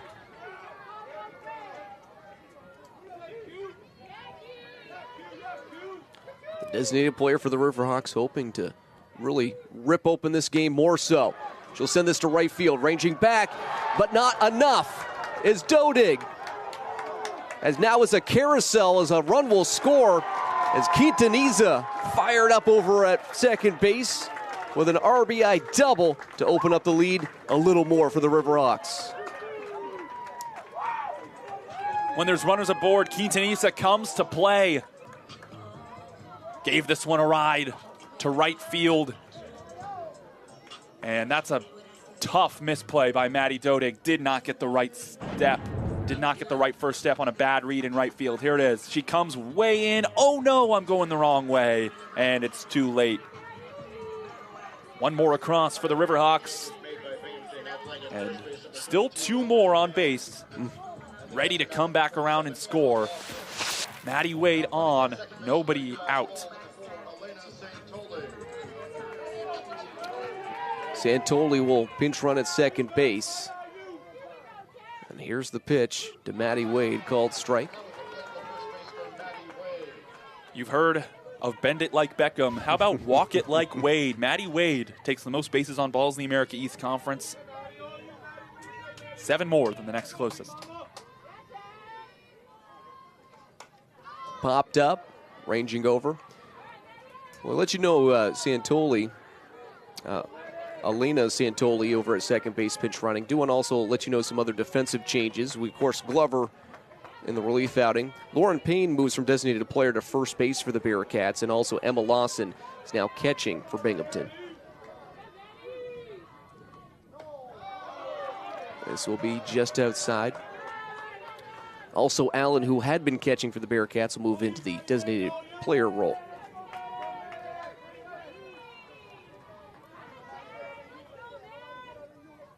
The 1-2 pitch to Wade. Thought about it, but elects to keep the bat near the shoulder. It'll be 2-2. And just watch how Wade's approach shifts in an 0-2 situation. And really not at all. Still willing to work walks and so good at defending the plate, being patient. Wade just 1 for 7 for the tournament. Now make it 1 for 8. She's had some tough at-bats and snake-bit in a lot of ways as she wades through that one for the first out of the inning. Yeah, crucial strikeout here. If you're Delaney Glover, 4 already across. Not all of them yours, but you understand the situation is inherited, but you can't let it continue to spiral out of control. You want to punch your ticket to championship Saturday in this very game. You don't want to play again today. And this is a decisive moment for Julia Rowley at the plate. And Delaney Glover in the circle. First pitch, right on it, back to the net. Glover up in the count. 0-1, looking for 2 more outs to get out of this inning, trailing by only just 3 runs. The Bearcat offense can put up runs in bunches, as we've seen, but hoping not to need to put up a lot of runs.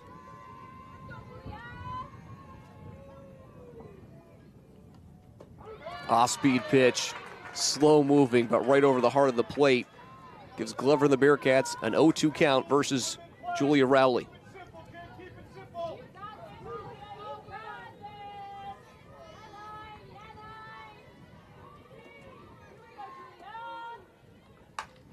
This one right back at the shortstop, Minnick Bach. Initially looked like she was going to bobble it, but throws a strike over. And the second out recorded by way of a 6-3 putout. Minnick Bach so collected. Grabs that ball on a couple hops off the turf. Understands mission number 1, look back the runners. Don't let them catch you unawares and score a free run. Mission number 2, fire a dart to first base, where Payne hangs on for out number 2. And a huge out number 2 at that. Back-to-back, retired by Glover. 9th Riverhawk to bat in the form of Caroline Calkins. Reached base 1 time on a fielder's choice, but 0 for 2 overall. Wind swirling a little bit in the outfield. American flag blowing from left to right. State of Maine flag was blowing straight in. As this is the Orono we know and love, where the wind starts to pour through. So tomorrow is commencement day, I think is what they officially call it, right, for graduates. Another off-speed pitch missing high, 3 straight missing the mark. First base is open. Emily Bomas waiting in the on-deck circle. Actually, no, it's not Bomas. It's none other than number 7, Kate Hardy, who's 2 for 2 with 2 gigantic pitch hit at bats so far in the tournament. Strike peppered in. Obligatory take there for Calkins. If she can get aboard, you said it, Brian, 2 plate appearances so far in this tournament for Kate Hardy, and she's got the pinch hit magic. 2 RBI hits. We'll see if the inning gets to her. This one foul back. It will be a full count on the next pitch. As Glover has come in, quelled some of the damage, has allowed a couple hits, but this could have been a lot worse for the Bearcats.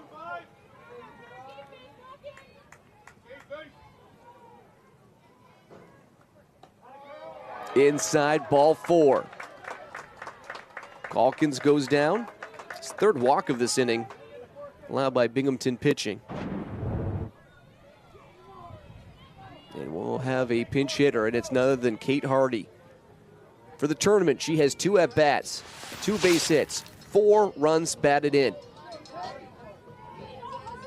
I mean, it's not often you see that from a pinch hitter, and one of the hardest tasks in all of sports to accomplish, coming off the bench into a situation of high leverage and to succeeding like this is near impossible, but not for someone named Kate Hardy. Absolutely, and not only is it a display of softball skills, being able to come in and pinch hit like that, is also just a show of mental preparedness. Always on the ball. Can she do it again is the question. First pitch, she was aiming to. But the aim of the batted ball not in the field of play. And listen, 4 runs is a big inning, but let's be honest, Binghamton can explode for any amount of runs at any time. They put up 9.5 innings in this tournament against the Maine Black Bears. This pitch a call strike on the outside half of the plate. So no room for UMass Lowell to get complacent here, and they need more cushion. And they have a golden opportunity to really break this one open. It'd almost be a little bit disappointing not to score another run, at least. Called strike 3. Glover, 3 straight to the pinch hitter, Kate Hardy, as she's retired for the first time this tournament. UMass Lowell, though, does strike 4 times and now leads this one by 3 in the Northeast Delta Dental American Softball Championship on ESPN+.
Welcome back to the Pierre and Catherine Labatt Softball Complex for the Northeast Delta Dental American Softball Championship, hosted by the University of Maine.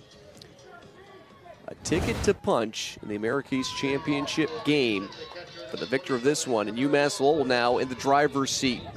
The highs and lows, they were down 1-0 last half inning, and then boom, put up 4 runs in the top of the 5th with their star pitcher, Olivia DeCitas, out there for another inning of work. Though a tough task as Emma Lawson up at the plate here first for the Bearcats. Hits this one to center field. Ranging back initially with Santiago just shy of the track, and a very loud but first out.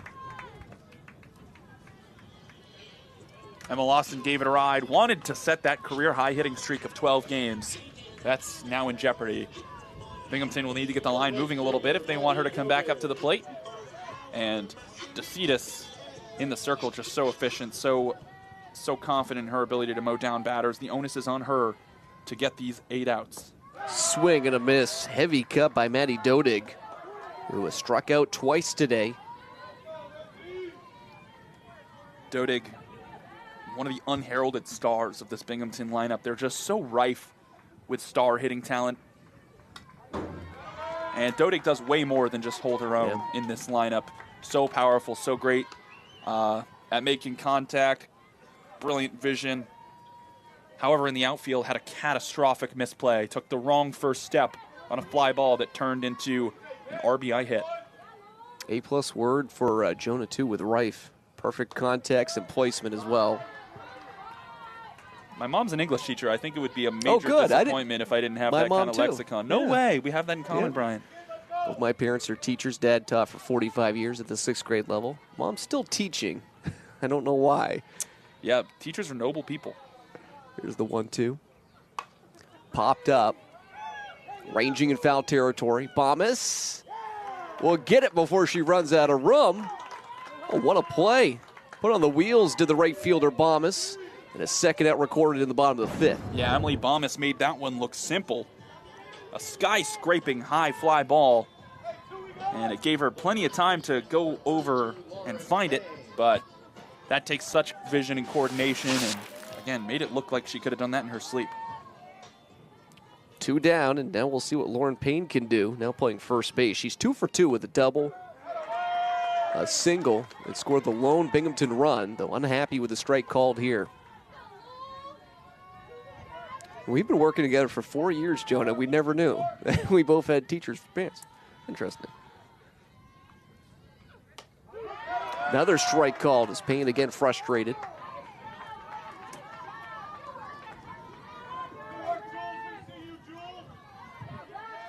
DeCitas 1 pitch away.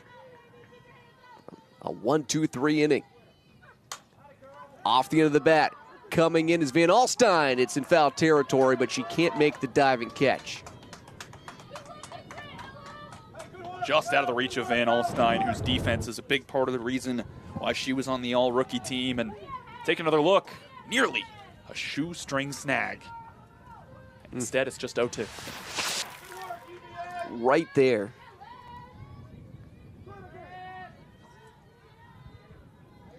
Do the 0-2 again. Payne pops it up. DeCitas, no problem. She hustles in and makes the catch. A 1-2-3 inning for the Riverhawks defensively as we head to the 6th inning. UMass Lowell 4, Binghamton 1 on ESPN+.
Top of the 6th inning, UMass Lowell on top, 4-1, and you see some shots from Mahaney Diamond.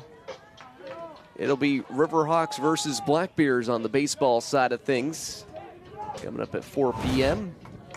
But on the softball side, we have 1 ticket to punch to an America East Championship game held tomorrow at noon.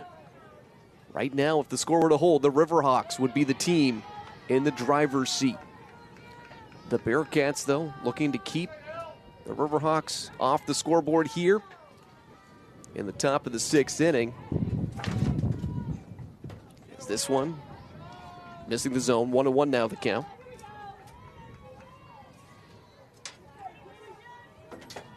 And Alstyne coming up here after walking last plate appearance back in the 5th inning. She'll loft this one into right field. Looks to be playable. Dodig, no problem with that one as she ranges over to her right and gets the first out.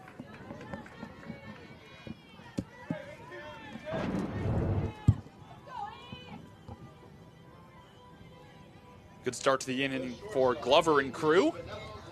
As, you know, the mission never really changes for pitchers. It's always get outs, but obviously so much more crucial here. You know your team can slug their way back into this one. Got to make it as easy as possible for your lineup, though. by keeping that deficit at just 3. As the number 9 hitter, Spinello Branch stepping up to the dish. After that foul, it's down to the count 0-1. 1 for 2 afternoon for her. A ground out and also a single, scoring one of the 4 runs for the Riverhawks in a 4-run 5th inning. Called strike inside half of the plate.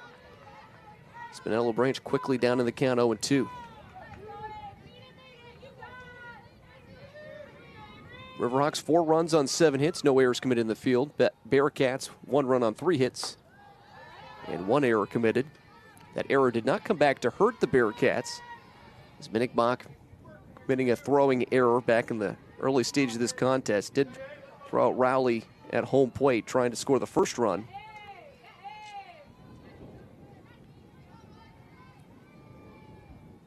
One, two. Foul away, back to the netting again.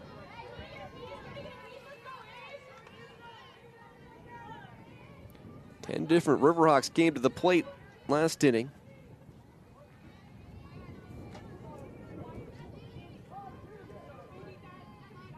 Including 6 straight batters who reached base before finally the first out was recorded.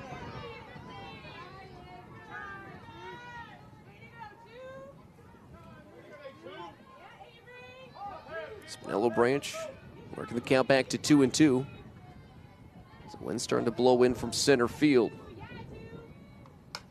Popped up, and this one's going to hook over foul on the right side.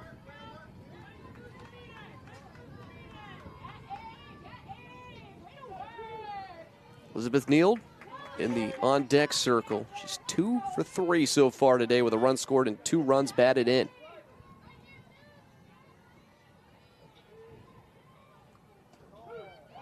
Called strike 3. Glover.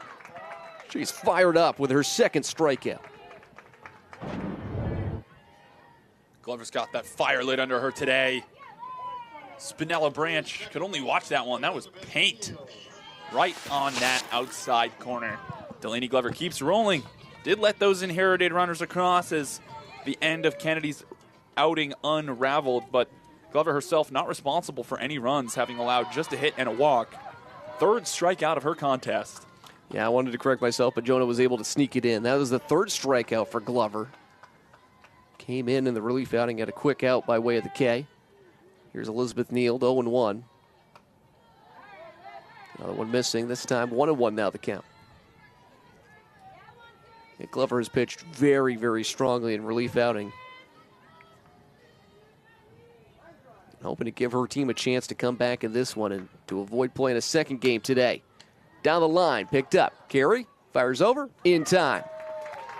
Payne with a nice stretch and a quick work of the Riverhawks in the top of the 6th as we head to the home half of the 6th inning. It's UMass Lowell 4, Binghamton 1 on the Northeast Delta Dental American Softball Championship on ESPN+. At Northeast Delta Dental, we love to see people smile. And as the leading provider of quality dental coverage for Maine, New Hampshire, and Vermont, we're committed to helping entire communities smile. Whether it's through education, supporting our veterans, or giving and volunteering, we're helping to make our communities even stronger. Learn more about Northeast Delta Dental at nedelta.com. We think you'll find a lot to smile about.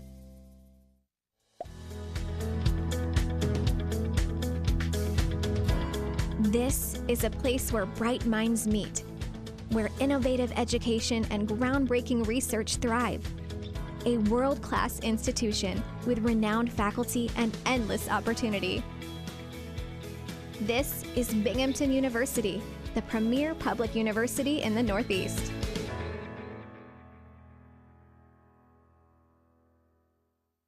If an online school that has hundreds of thousands of students isn't right for you, consider UMass Lowell. Real faculty, real campus, and with one of the lowest online tuitions in the country. Real value, too. AACSB accredited business school, a global leader in engineering, IT, and health sciences. Online programs highly ranked by U.S. News and World Report. Get the personalized attention and educational results you deserve. Getting ahead gets easier with UMass Lowell.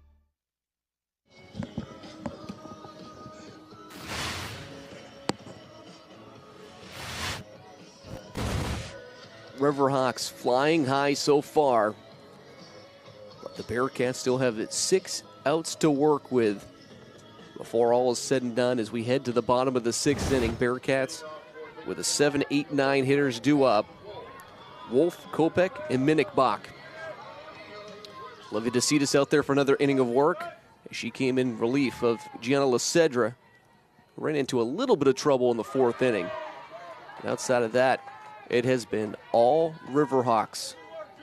Defense strong, pitching has been delightful, and they've had some timely hitting, including the 5th inning, which also has been their strong suit. A 5-run 5th inning versus Bryant yesterday propelled them past the Bulldogs. The Riverhawks got rolled in the regular season series by Binghamton, 6-2 and 9-1 were the bookend games. The game in the middle real tight, a 2-1 final. So 3 pitches, 1 out, a huge K for DeCitas, who again continues to roll in this Americas tournament. Some decisiveness from DeCitas. Look at this, beautifully located right down Broadway. Too fast for Megan Wolf to catch up to. And 7 of the 7, 8, 9 hitters is down. 5 outs to go for UMass Lowell. And you can start to count it down if you're a Riverhawk fan, as this one right over the heart of the plate. I haven't seen another pitcher this tournament more locked in than DeCitas. And you need a pitcher like that if you have aspirations and dreams of winning a championship. Popped up, out of play, over our heads. And I thought that might have been the one, Jonah. It's never happening. It's Let's not, not it's probably ourselves. not. It's never happening. It might happen. You know what's going to happen? Tomorrow. When I'm not here. No, it's going to happen when I'm not here at some point. So I'm surprised it didn't happen in the regular season. It's never happening. She's trying. Kopech was trying on that one. She can hear us, I'm sure. Akira Kopech, so talented, so versatile. And we mentioned in a previous broadcast that she was on the USA Women's Baseball Summer roster, made the initial 30-player cut. Didn't make the final team, but applied those valuable lessons. Oh, Rowley was trying to see if Kopech would chase. To no avail, 1-2 the count. And Kopech's ability to defend her position at second base definitely has to come from that transferable skill set. Used to playing on different dimensions and so flexible. DeCitas missing the zone again. Great hitter's eye from Kopech, not chasing that one. The pitch so enticing.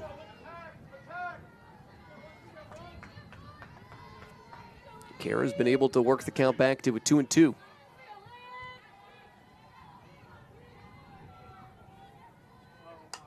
Popped up near the dugout and into the Binghamton dugout on the third base side.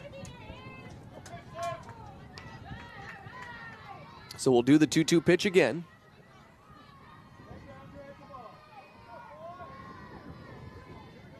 Final elimination game of the tournament outside of the championship, which is technically an elimination game, but be the Bryant Bulldogs versus the loser of this one. DeCitas sends a frozen rope back over the head of Ella Van Alstyne. She's thinking extra bases, and it will get that with ease. A one-out double for Akira Kopech, and things may be brewing now for the Bearcats. Ella Van Alstyne, typically so reliable in left field. First off, let's admire this swing. Thing of beauty. And you didn't catch it on that angle there, but Alstyne took the wrong first step again. We saw Maddie Dodig do it in right field for the Bearcats in the top of the fifth, and now in the bottom of the sixth, Alstyne takes the wrong step, and Kopech standing on second base because of it. Not sure if that knuckled or just was hit on a frozen rope that might have bested Van Alstyne, but a potential second run in scoring position. And a big opportunity for the Bearcats they need to take advantage of. 1-1 count now here. The Binghamton shortstop.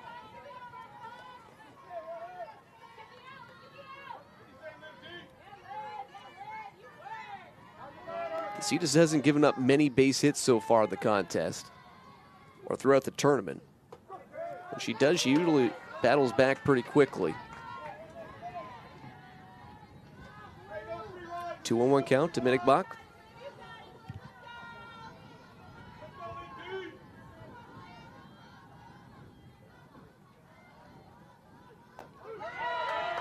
Strike two.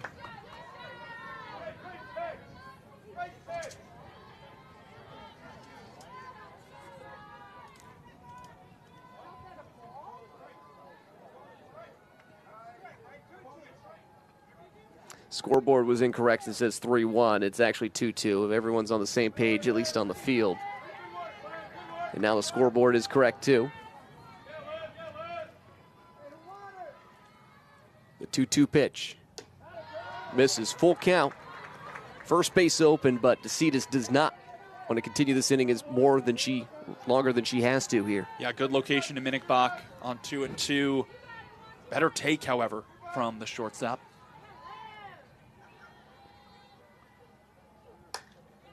Fouled away. Good contact for an outside pitch.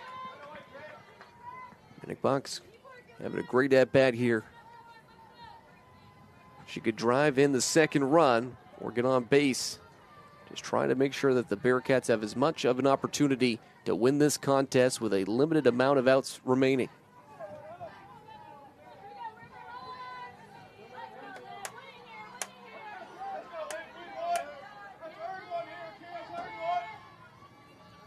DeCitas rocks, fires, pops up.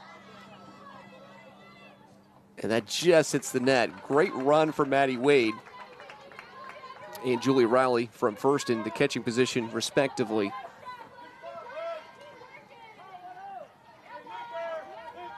This is an at-bat right here, 7 pitches. The payoff pitch popped up. Behind second base, no problem. Spinello Branch with a big second out. Yeah, gargantuan second out. However, player of the year about to dig in, and Rachel Carey, as dominant as they come offensively. However, Binghamton hitless with 2 outs in an inning. They're 0 for 5. And with runners aboard, they've been abysmal. 1 for 11.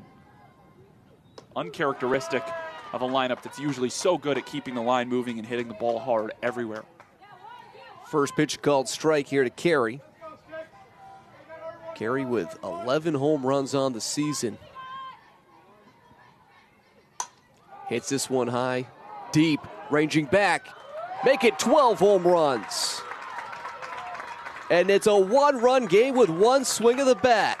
Rachel Carey, the player of the year, paying off in the later innings for the Bearcats.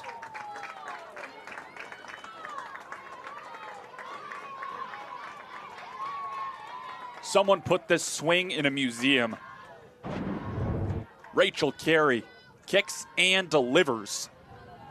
That one was on a zip line, Brian. Direct trajectory to the 220 sign in dead center field. Got out of here in a major hurry. The complexion of this game has changed with 1 swing of the bat. That's tough to hit one out today with the wind blowing in from center field. But now when you have the strength like Rachel Carey, sent it right over the 220, as Jonah mentioned. And DeCitas and the Riverhawks not out of the woods yet. So when you think home runs, you think Alyssa Allen, who has just been incredible. By the way, that 12 home runs, the most in a season for Rachel Carey in just her second year with the Bearcats. And she is just going to be amazing. Perhaps one of the best all-time players in the America East Conference if she keeps powering on.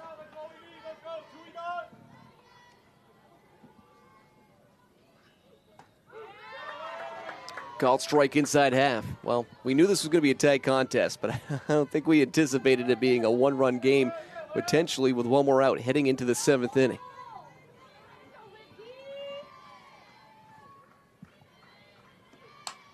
Grounded left side.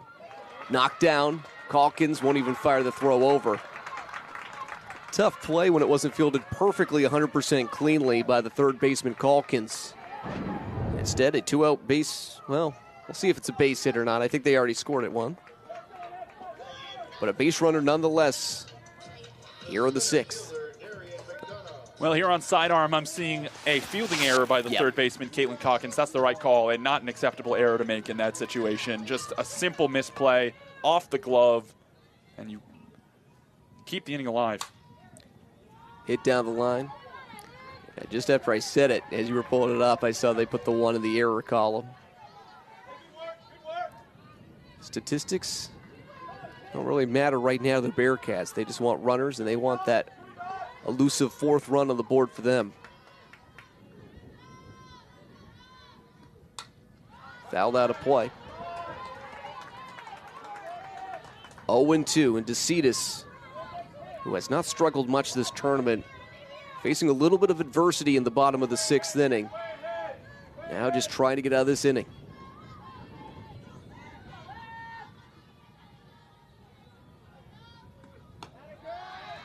Waste pitch missing outside.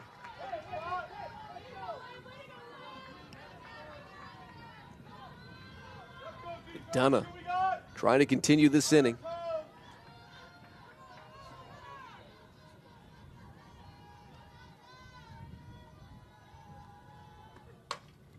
Grounded Wigley, third base side down to play. She'll stay alive at the plate. The stakes of this game so high. Obviously, the winner punches their ticket to the championship game, and I think two teams who are obviously both starving for that, but two teams who are going to have very different outlooks if they lose this game.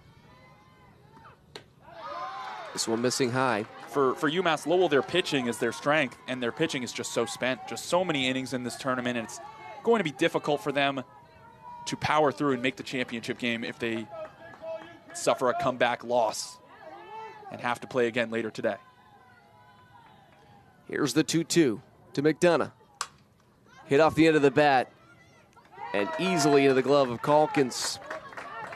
A 2-run home run by Rachel Carey has tightened this one up as we go to the final frame. It's UMass Lowell 4, Binghamton 3 on ESPN+.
And welcome back to the Pierre and Catherine Labatt Softball Complex for the Northeast Delta Dental American Softball Championship, hosted by the University of Maine.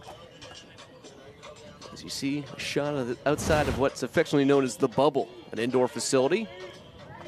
Binghamton Bearcats did not play yesterday, but they did go and practice in that facility. And now hoping to keep the Riverhawks at bay in the top of the 7th inning.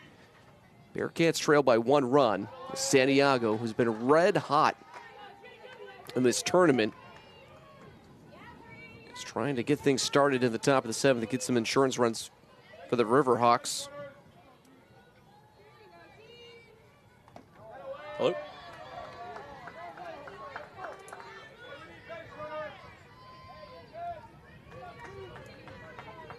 Glover, since coming in relief, has just been impeccable, and her lineup is giving her a chance.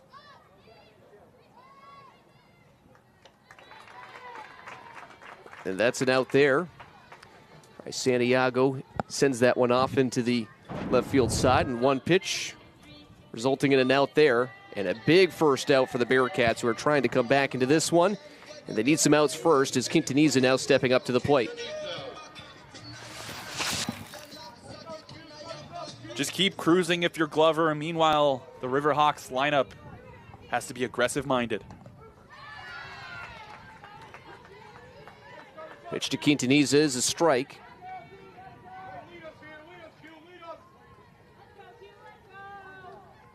Glover has been very good in this relief outing. This one fouled away. Quintaniza now down to her last strike. And it seems like the Riverhawks want to add some insurance runs, but they just almost are giddy to get back out there and see what DeCitas can do to shut down the Binghamton Bearcats and punch their ticket at the championship game. What a snag again. Not the first time today that Rachel Carey has just stolen away a base hit. She does it again.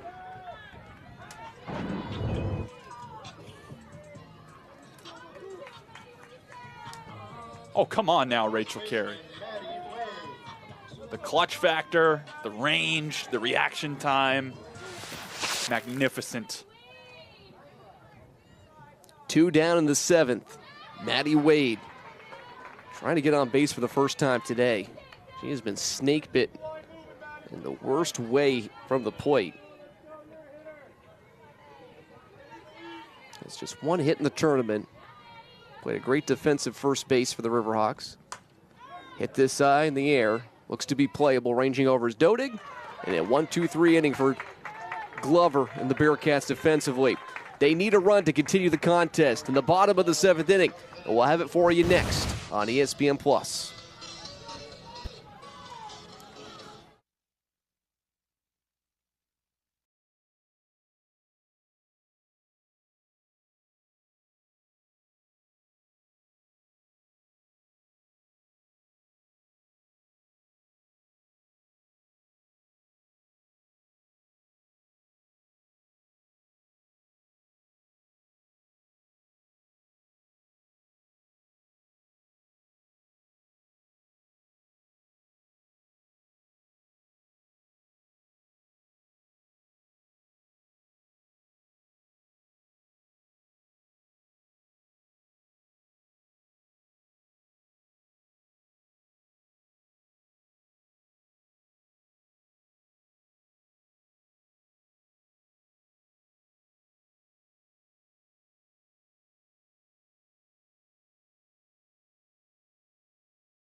Last chance for the Bearcats. They need a run. They have 3 outs in which to work with. Otherwise, it's UMass Lowell punching their ticket to the Americas Championship game tomorrow at noon. If the Bearcats don't score that run, they'll also have to play the Bryant Bulldogs. It'll be 1 versus 2 for the other half of the championship matchup as Lawson steps up to the plate first. She'll take a called strike 1.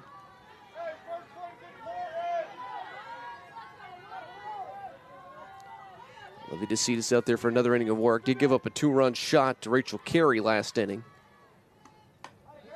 Really the only lone blemish she's surrendered for this tournament for all intents and purposes.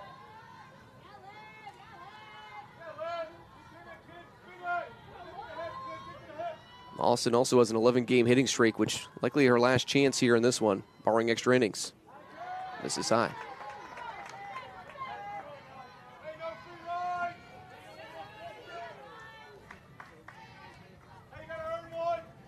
Lawson, Dodig, and Payne is scheduled to do up here in this inning.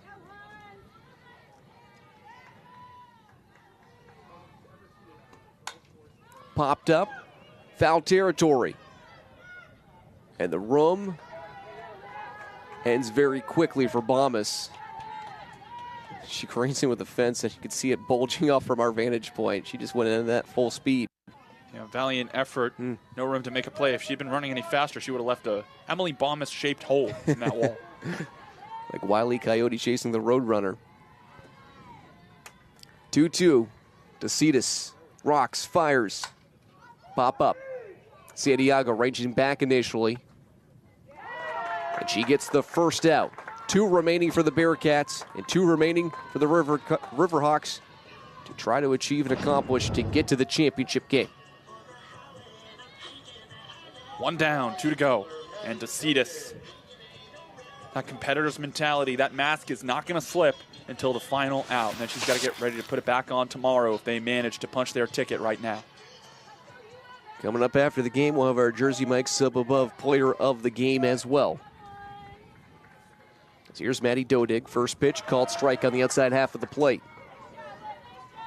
The Bryan Bulldogs are here, and they are awaiting the conclusion of this one.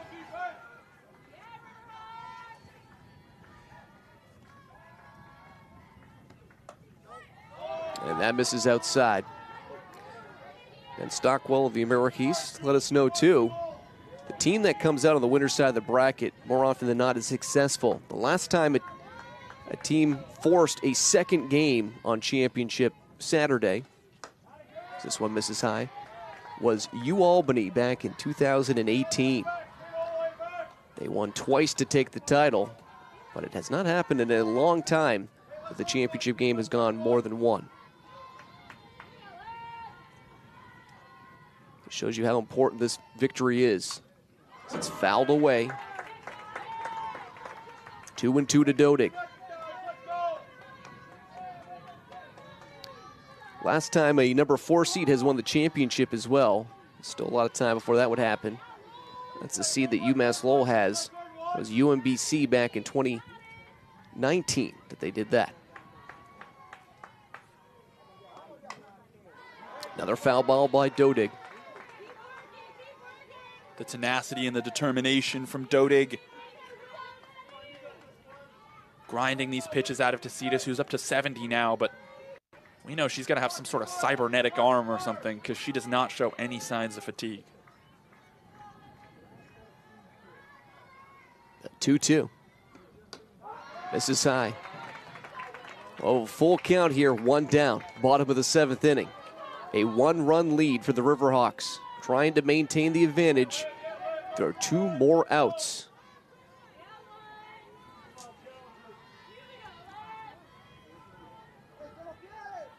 DeCitas has that one hit into right field by Dodig. That was a battle versus one of the most talented pitchers in the conference. But Maddie Dodig represents the tying run now on the base pass. Full offensive skill set on display from Dodig there. Nice little flare into right. Another easy swing. Keep it simple. Get the next woman up. The scary thing for the Riverhawks, too, is the winning run now is at home plate. Because the Bearcats are the top-seeded team, left of the 2 on the winner's side of the bracket, they're the home team, and they can win it with 1 swing of a bat. Bama's giving chase, but she's again going to run out of real estate. Payne had the power that time. And 2 for 3 today. A double and a single, a run scored. You may look back and say that Rachel Carey 2-run home run back in the 6th was crucial. This one just missing. 1-1 now the count. Well, that could also be deflating for UMass Lowell if they end up losing this contest.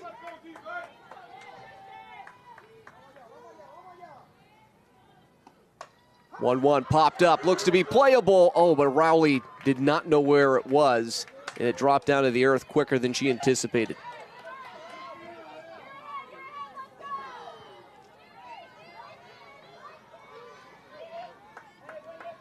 You mentioned that winning 2 in a row on Championship Saturday is such a struggle. Both of these teams so strong, but in such different ways. And either of them obviously capable of winning the championship, but I think Binghamton is more built for that two wins in a row.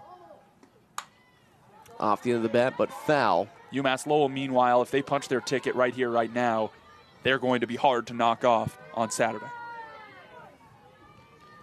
Especially the way how DeCitas is pitching.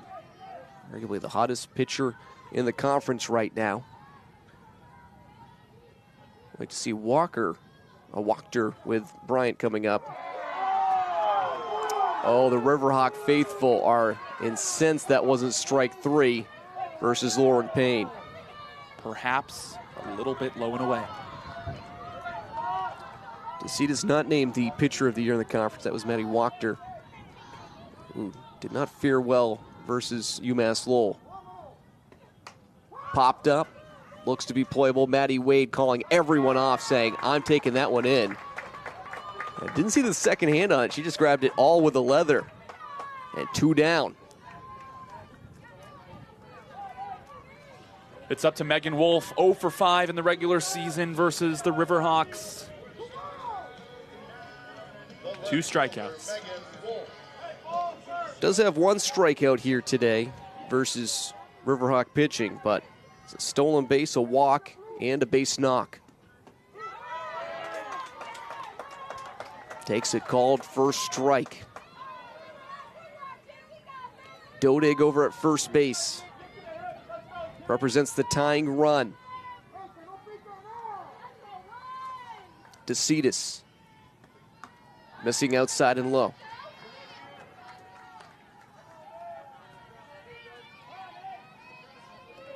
Don't get too fine here if you're Olivia DeCitas.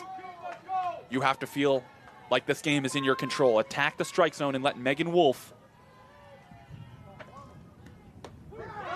Right over the heart of the plate.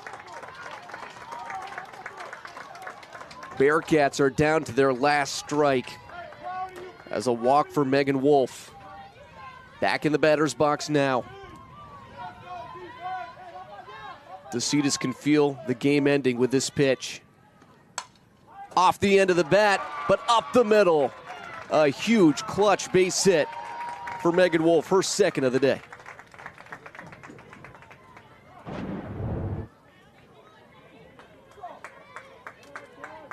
Wow, beautiful swing, defensive swing, just trying to fight that one off and stay alive. Instead, ropes it up through the hole and keeps the line moving. DeCitas has to deal with Akira Kopech now. And Akira Kopech was pinch hit for in the second inning.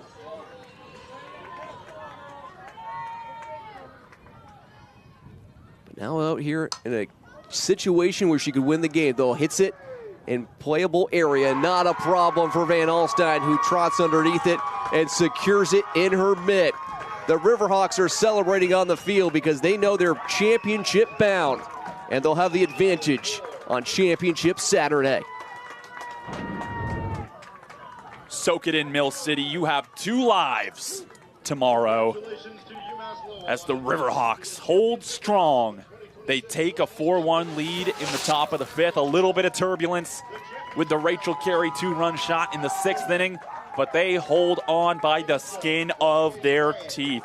A gutsy pitching performance in relief by DeCitas. Solid team defense, and the lineup did just enough to win this nail-biter, Brian. Well, the Riverhawks will move on to Championship Saturday. A 4-3 victor versus number 2 ranked Binghamton. The Bearcats now will have to turn around and take on number 1 ranked Bryant right after this one. Well, let's take a look at our Jersey Mike sub-above player of the game.